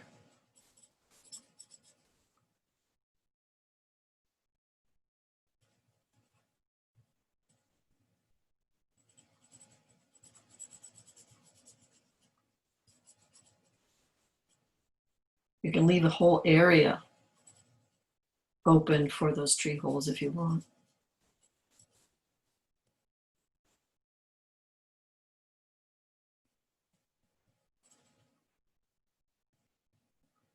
I'm still trying to follow the branches of the tree and my original sketch that I put in here. And you can look at these branches where they come out in relationship to your cabin.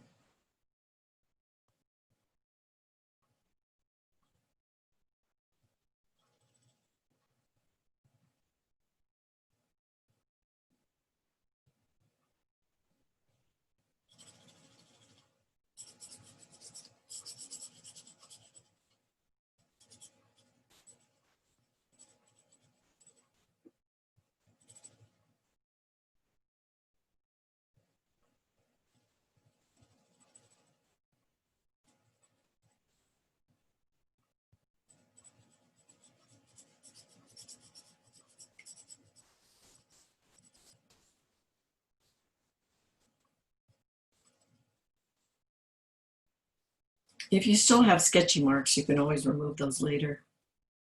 I like to come back in and kind of pull things out and fix it up at the end.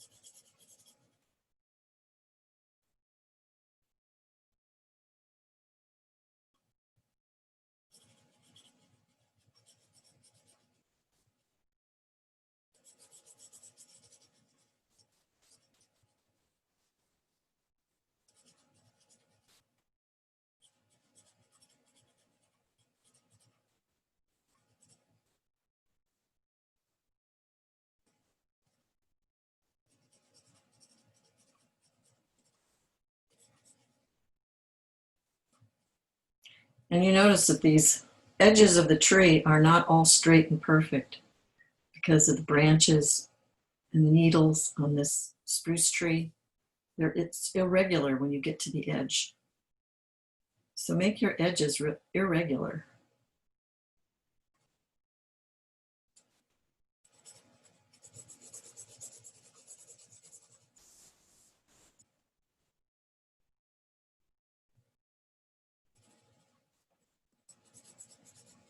And then look at your tree to see where the darkest darks are.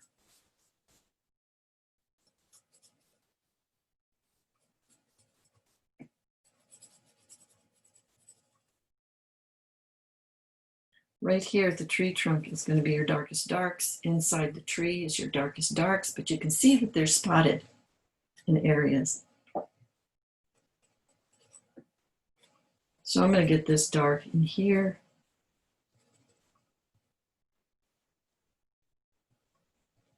Start with some of those darks. This isn't a straight mark across the tree. It's kind of irregular again. But it's real black. This area are our darkest darks. So let's get some of those darks in.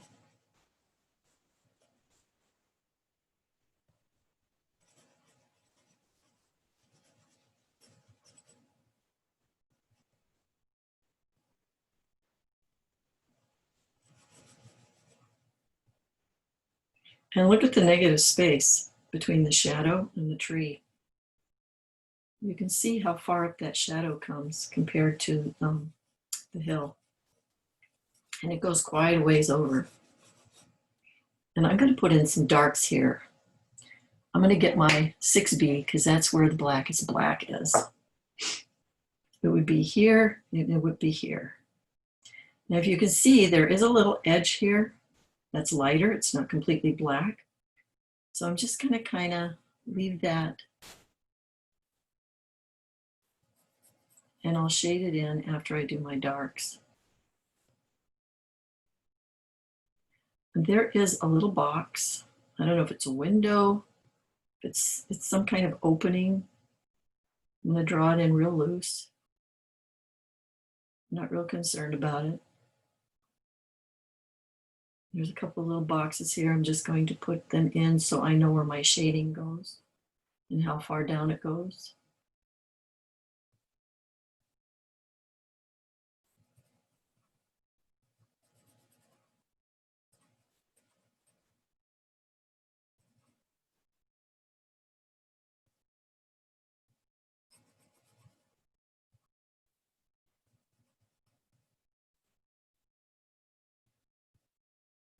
And that little box is not white, is it? There's a tone to it. Here's a value. It's a lighter value.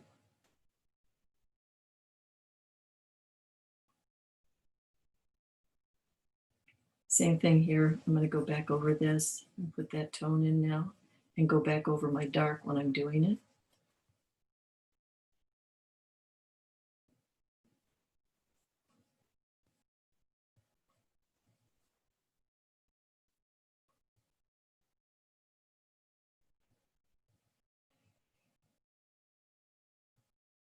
And this really dark over here.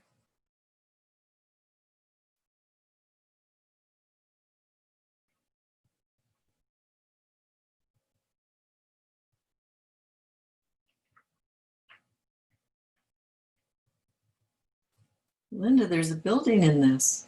Are you excited?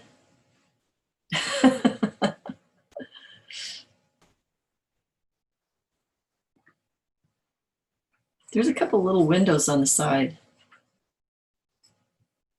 We don't have to really do a lot of detail, but you could just put in a little spot and then avoid it as you're drawing and putting in your shading. There's something here. I don't know if it's a door.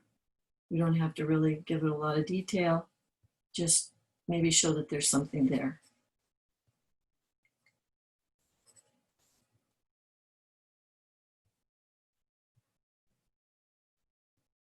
Because we're going to go back in and work on the tree again, you might want an extra piece of paper to put over this so you don't smear it.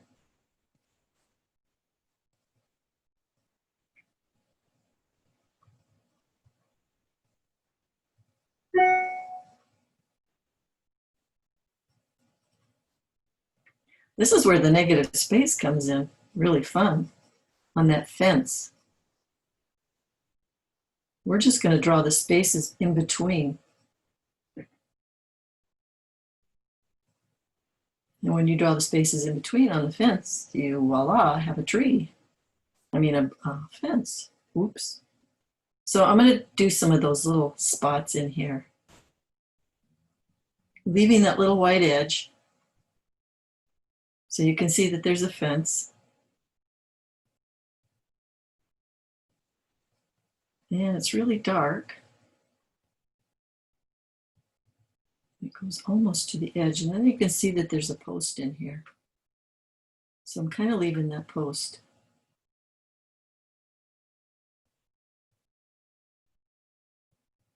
And it doesn't show completely the whole fence. It's just little bits of it.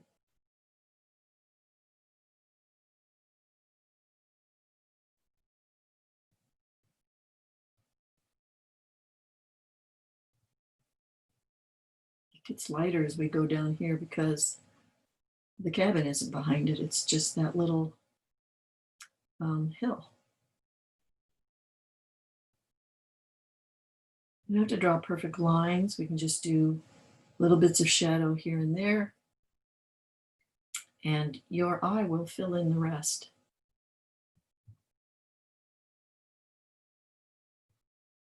I'm going to do a little zigzaggy thing here because that's where the post is. So we're just looking for the darks.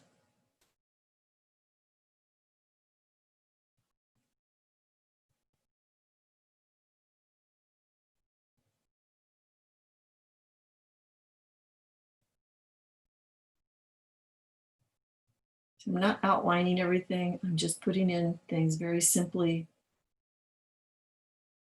to indicate there's something there, not to show it completely.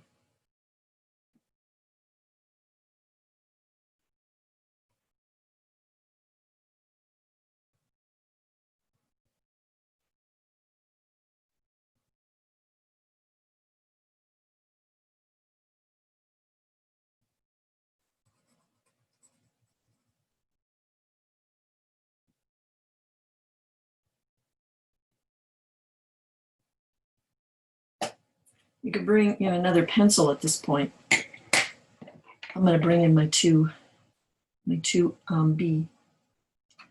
And there are some windows here. We don't have to put a lot of detail into those.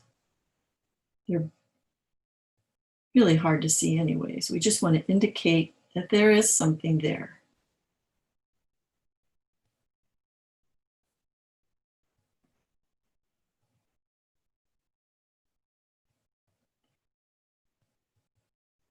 And there's space between them. There's some dark edges. Again, you don't have to outline everything. It's better if you don't.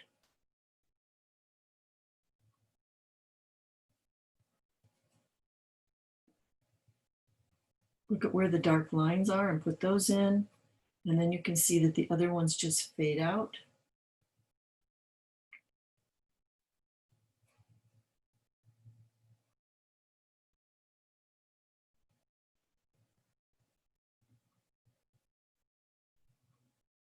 So really look where the dark lines are and what they look like. The little window lines don't go all the way across. It just indicates that there's little panes in there. There's little glass panes. So now I'm going to bring the shading down and over the whole area.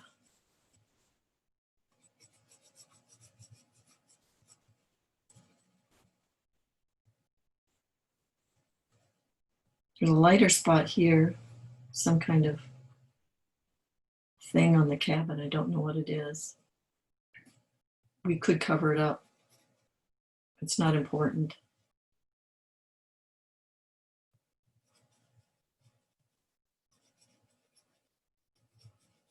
Now squint and see if your values match.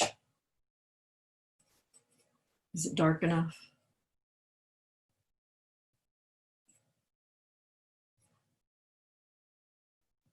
And then we're going to put some more of these little negative spaces in to indicate the fence. But we don't want it with a really dark pencil. It's a mid-tone value.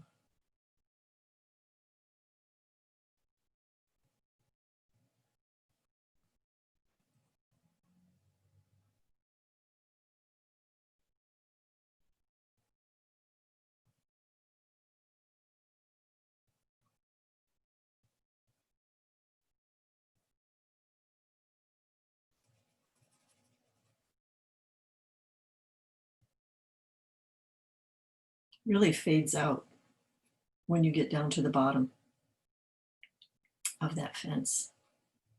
Now here the fence is different. Now the subject matter is actually dark.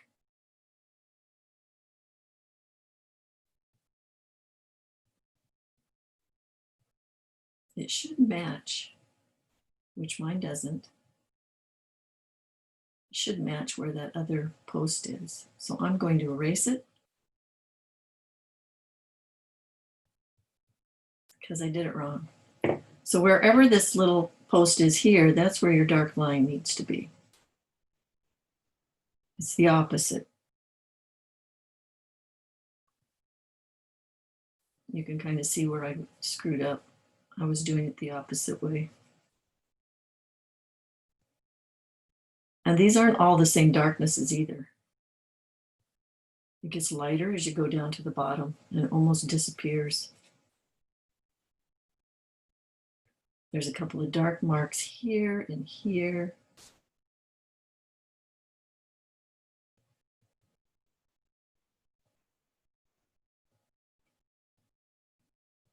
Where that post goes down. Again, it's not a solid black line, it's kind of spotted.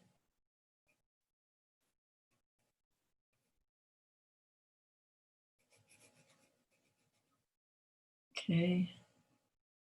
And this is real vague.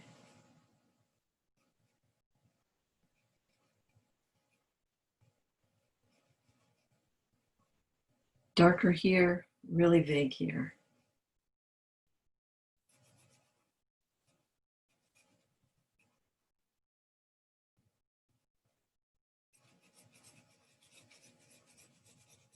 So we can just finish this roof with, there's a dark line up here.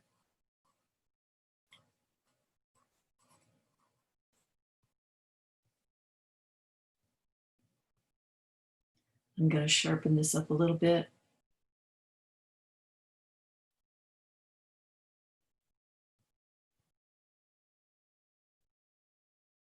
Clean it up a little bit. I'm going to darken this area right here. Now I can fill in this with my number 2 pencil. What value is that roof? Can you compare it to something else in the photograph? Squint and look to see what it matches.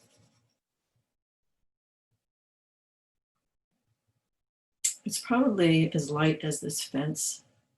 And this fence is not white. So you can see that we need to go back over that fence with the number 2. And we're just going to cover it up. We still get to see what we did because we went over all of it. This is actually lighter fencing in the front. And this is a value here.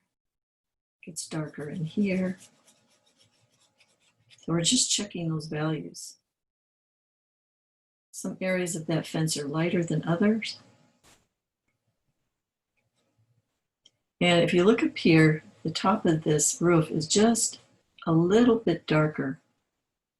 It goes lighter towards the edge.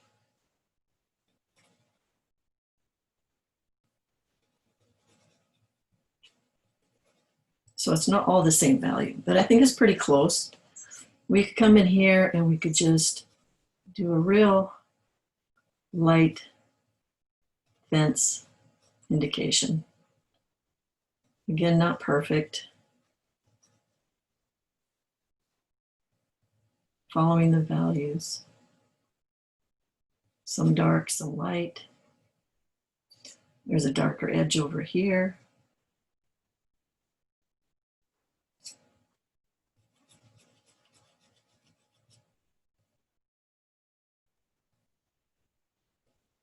Just enough to indicate that that fence continues.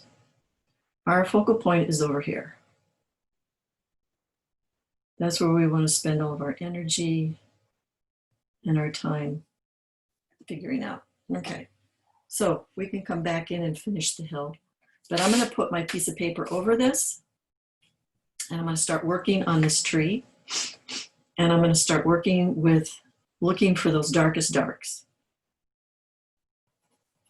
And I'm just gonna start filling them in.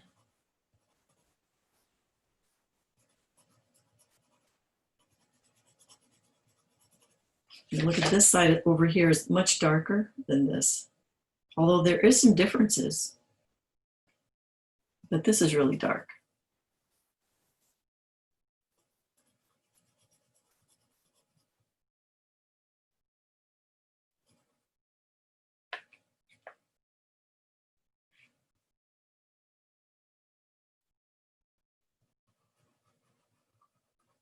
Look at where those branches are. Leave some of those tree hole spaces.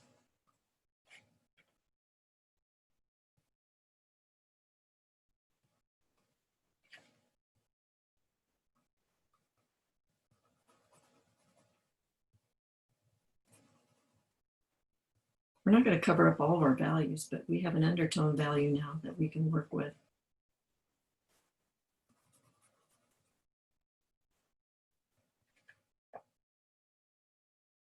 Give some variety, you know, with your values. Not everything's dark, not everything's light.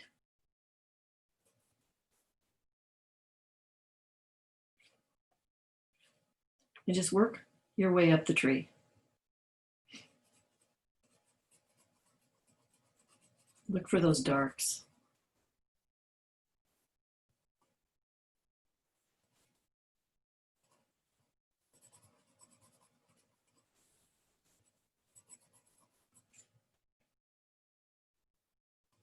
That's about the halfway mark, right about here.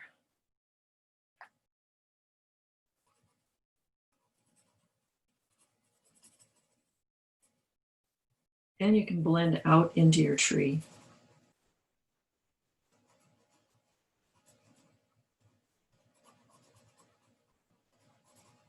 How's everybody doing?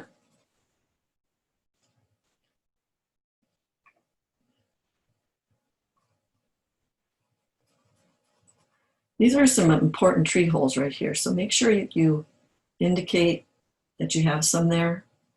They don't have to be exact. They don't have to be perfect. Just indicate some.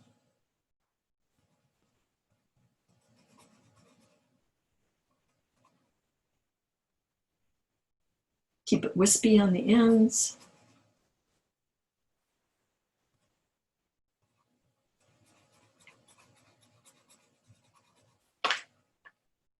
And just keep working your way up. We'll get to this side of the tree in a little while.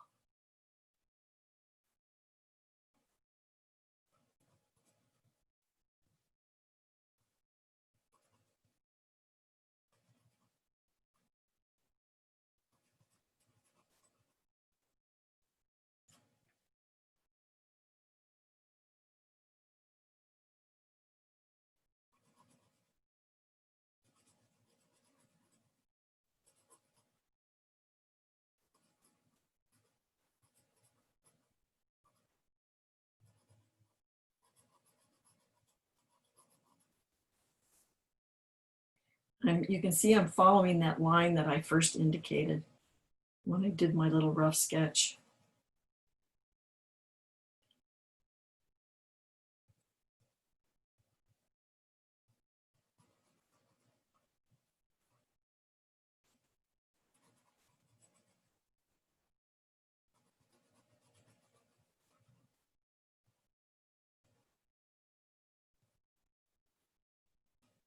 Some little branchy looking things in there too.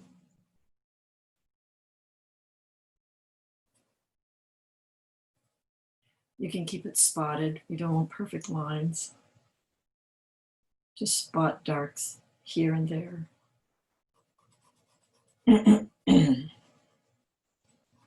You can see this value up here is quite a bit different, a little bit darker than some of these other values. And that's where you need to squint to see some of those darks.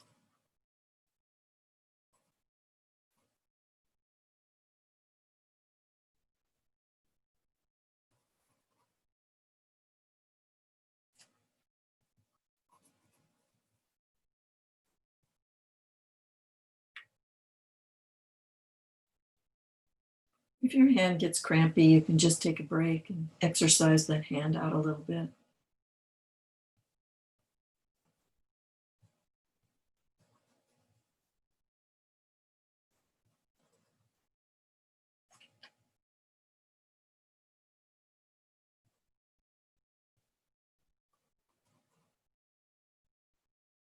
Really look at that tree. Squint to really see the values. Because that's what will make it look like a tree. All those different values that are in there.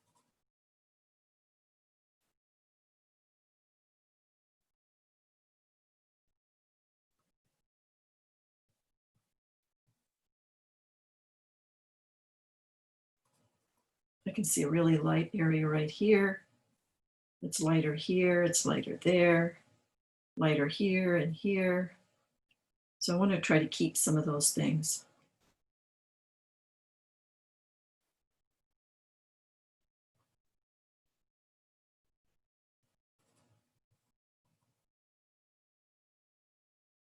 My pencil already needs to be sharpened.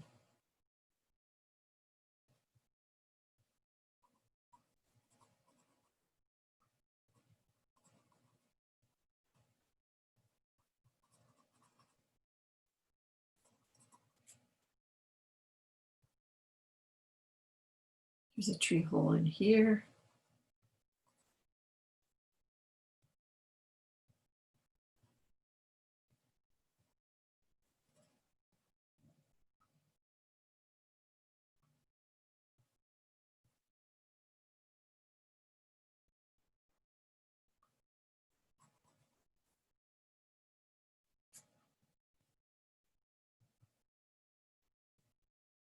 If you have a sharp edge and you don't like it, you can just go to the end of it and make it wispy.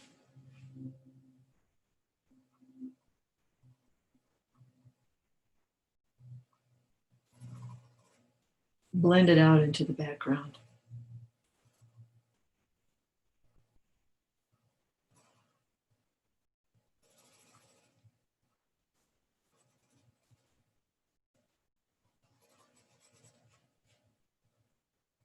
As you can see, some of those values that we put in before are looking pretty light now that we're getting our darks in. And you can go over them.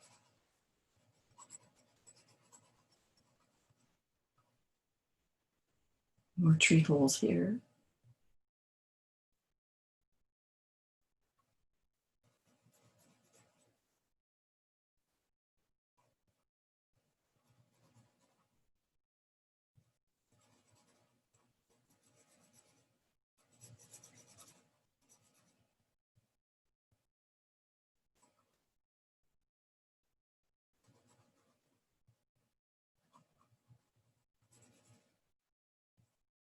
And I need to sharpen my number 2.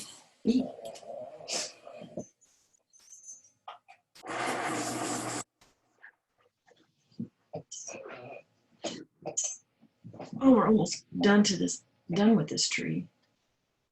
Then we can tackle the hill and our little path.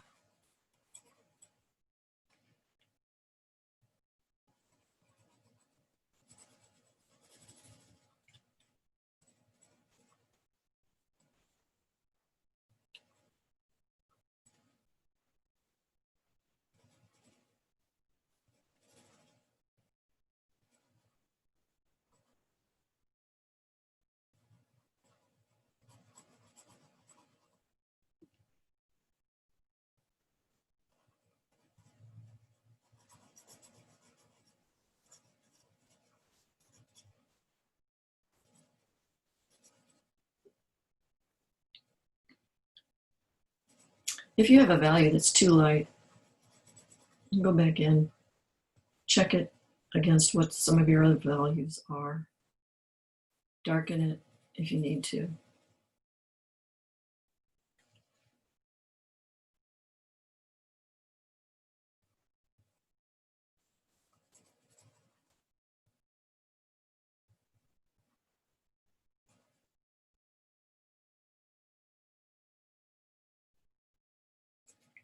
Put some little spotted dark areas in there.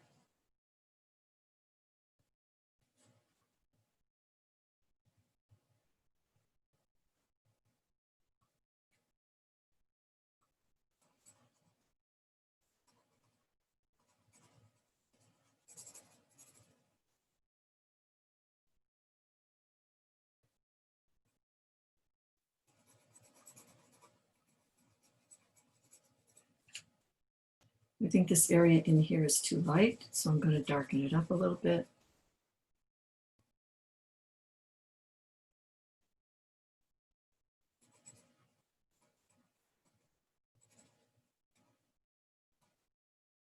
You could even bring your darker pencil back in here to get some of those blacks. I think I'll do that.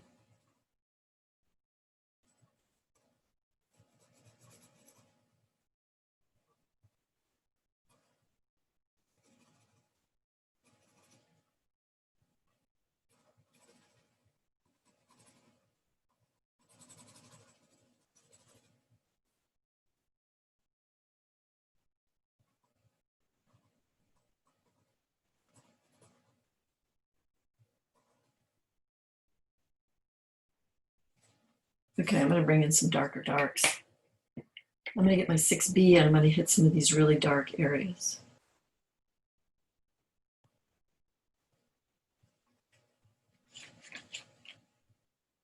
There's not a lot of them, but there's a few spots. That one particularly is dark.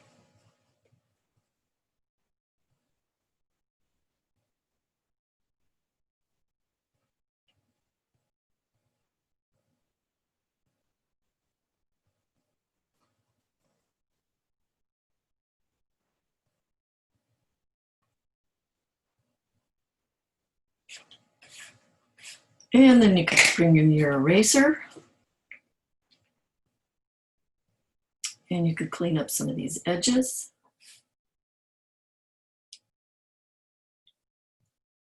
Make it a little pointy on your kneaded eraser and go back in and hit some little areas.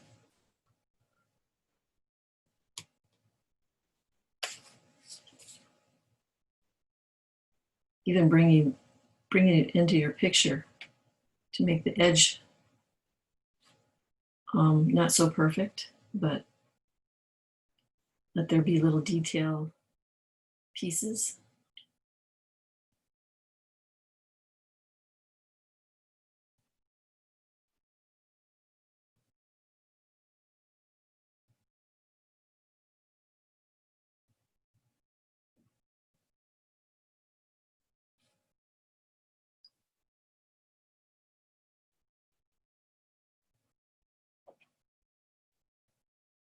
Hit some of the tree holes if you want to bring them out a little bit more.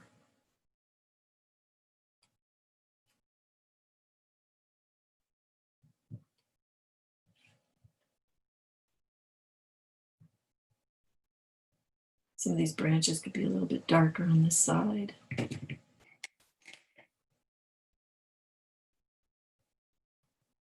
Just check out your drawing and see if there's anything you want to fix on your tree.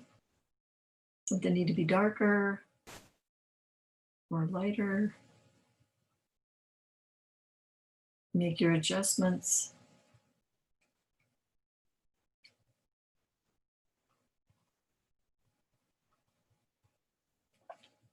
Check different values against other values.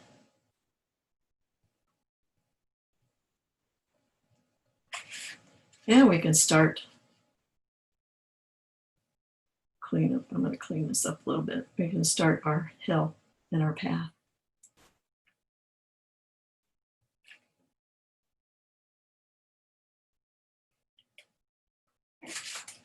Okay.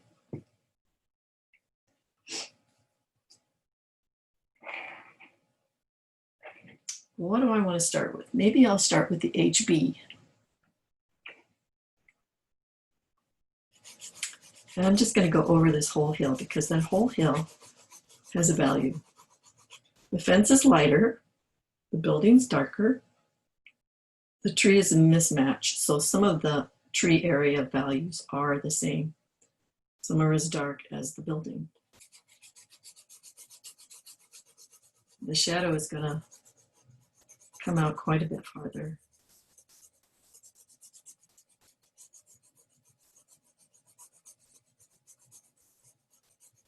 And the path isn't white. It's just your lightest value.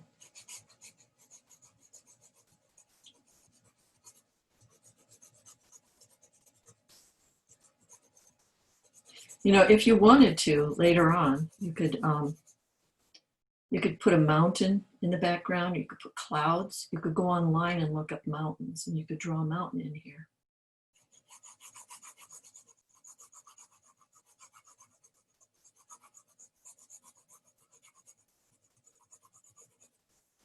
Put different pressures. Look to see where your darkest values are on that hill.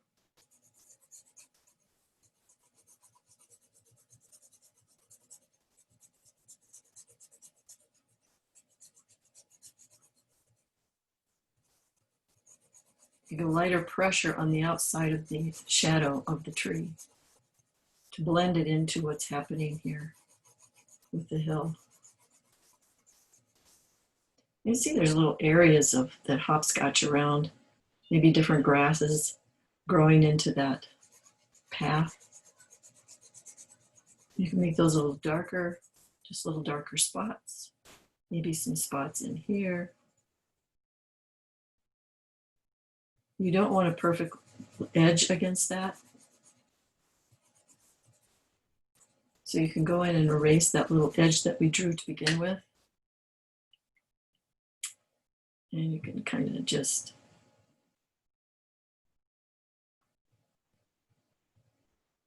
pick up little pieces of it, just so it's not a perfect line. And you still have your,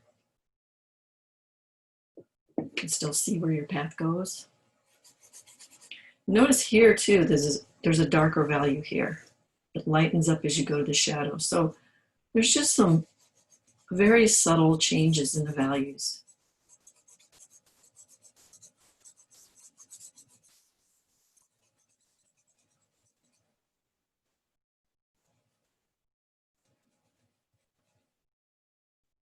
Break up the path a little bit with that. Some different values coming in.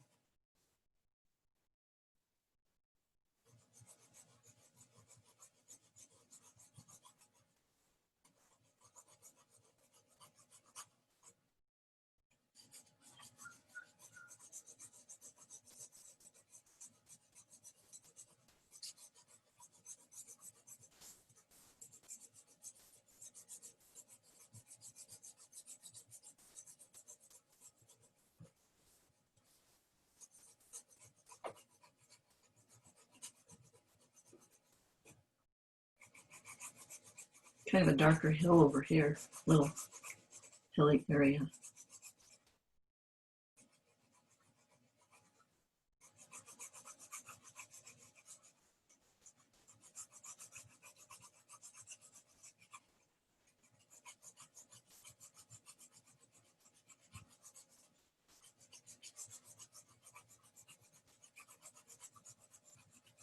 You could leave the path white if you wanted to, or you could bring in and just go over your whole area to give it a value.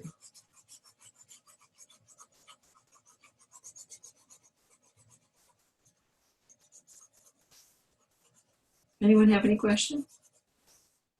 Comments?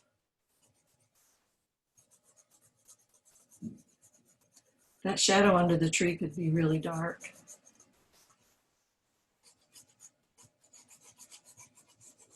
So can you see kind of how negative spaces can come in as being helpful? And really aesthetically pleasing too. I mean, like the little fence, we didn't draw in that whole fence like you would normally just kind of go in and draw the whole fence. We kind of did darks and lights here and there to indicate that there is a fence, but it doesn't have to be perfectly outlined. And I think that's where those negative spaces really come in to make it really beautiful.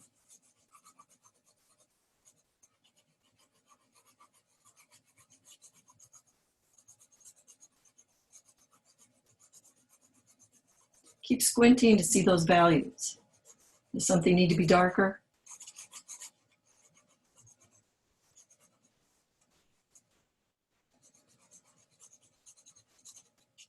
Or why isn't my path showing up? And maybe it's because you don't have the values around it dark enough.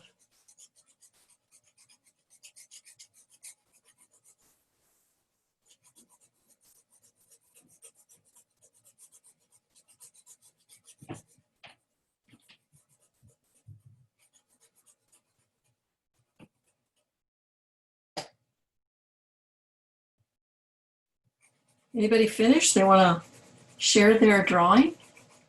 I'd love to see them.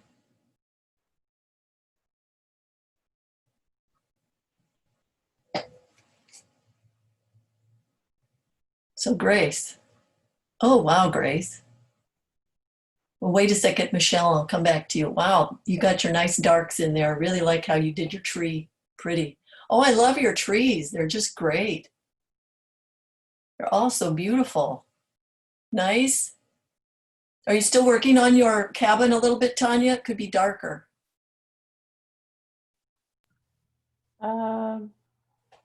Yeah, I can. Because look at your cabin front compared to your tree values. But very nice. Did the tree drive you crazy or did you like it? I liked it. Did you? Mhm. I think my shadow under the tree could be a little bit darker. How you doing, Beverly?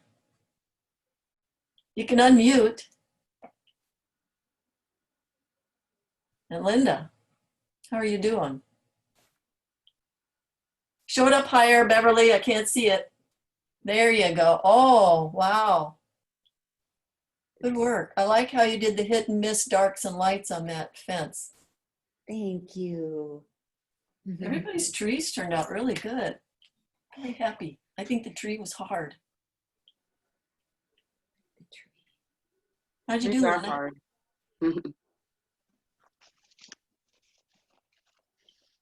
You gonna show me yours, Linda? Okay, Oh, nice. Yep. my tree is blowing in the wind. Good. Yep.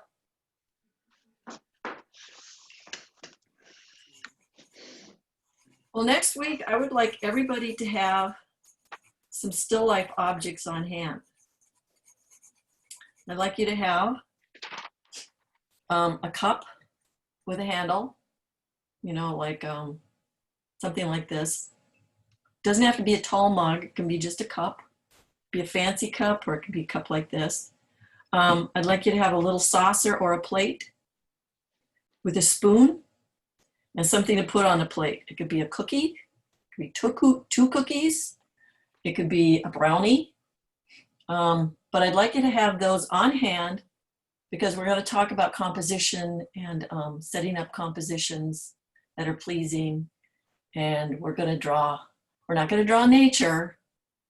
We're going to draw just objects. And objects can be beautiful. Depends on how you look at them. I think they're beautiful just because of their design.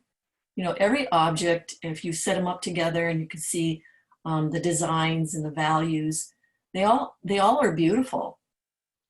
I mean, you could put a pickle on a plate and it could be really fun to draw.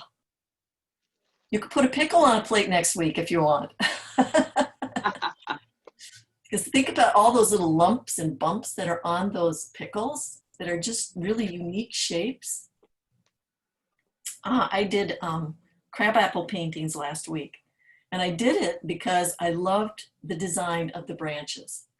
The branches that were on those crab apples with the little berries, little crab apples, they were just gorgeous. So I had to draw them, I had to paint them.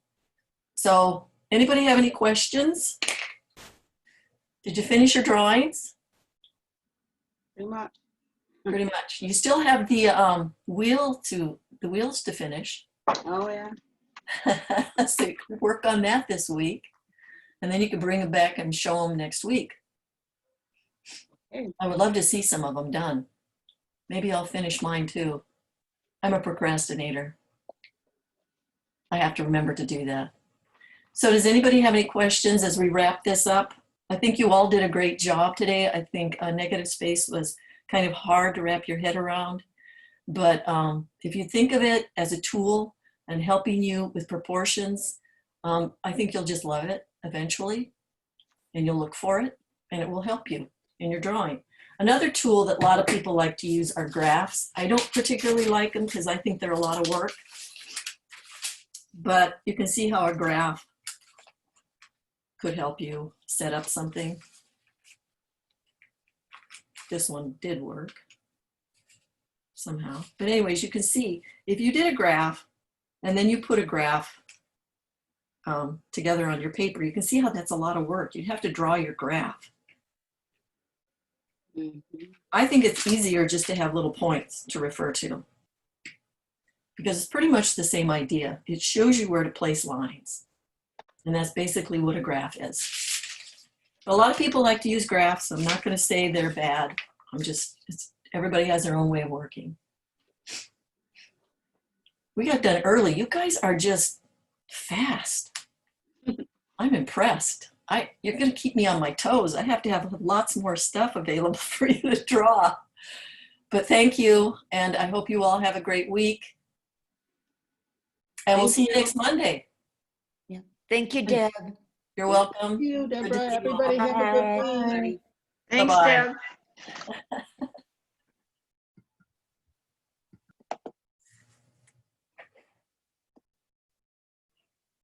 Okay, Tom, how did it go with your other class today? Everything went really well. Good. All right. How are you? How's things We're going? going over, are we? I'm doing really good keeping them all under 2.5 hours. So, and this is an awesome drawing. Isn't it? Love that Isn't that a tree. fun drawing? The only thing, it's just not a very good composition because there's too much space in here. I would like to see mountains or clouds or something in there. Would Okay. you? Yeah, I think Yeah. so. And I think it would fit the picture Yeah. too. But this was a good exercise because we were measuring tall and small, and that's what it was all about. Okay. So everything Yeah, went I think okay? so. Except I'm getting All done right. a little early. I have to think of more things. I thought it Well, would take longer. it's efficient. I mean, if they're getting what they need to get out of it, that's Yeah, I fine. think so. All right, I'll let you go, and you have a good week, Tom. You too. Thank you All very right, much. bye-bye. Bye.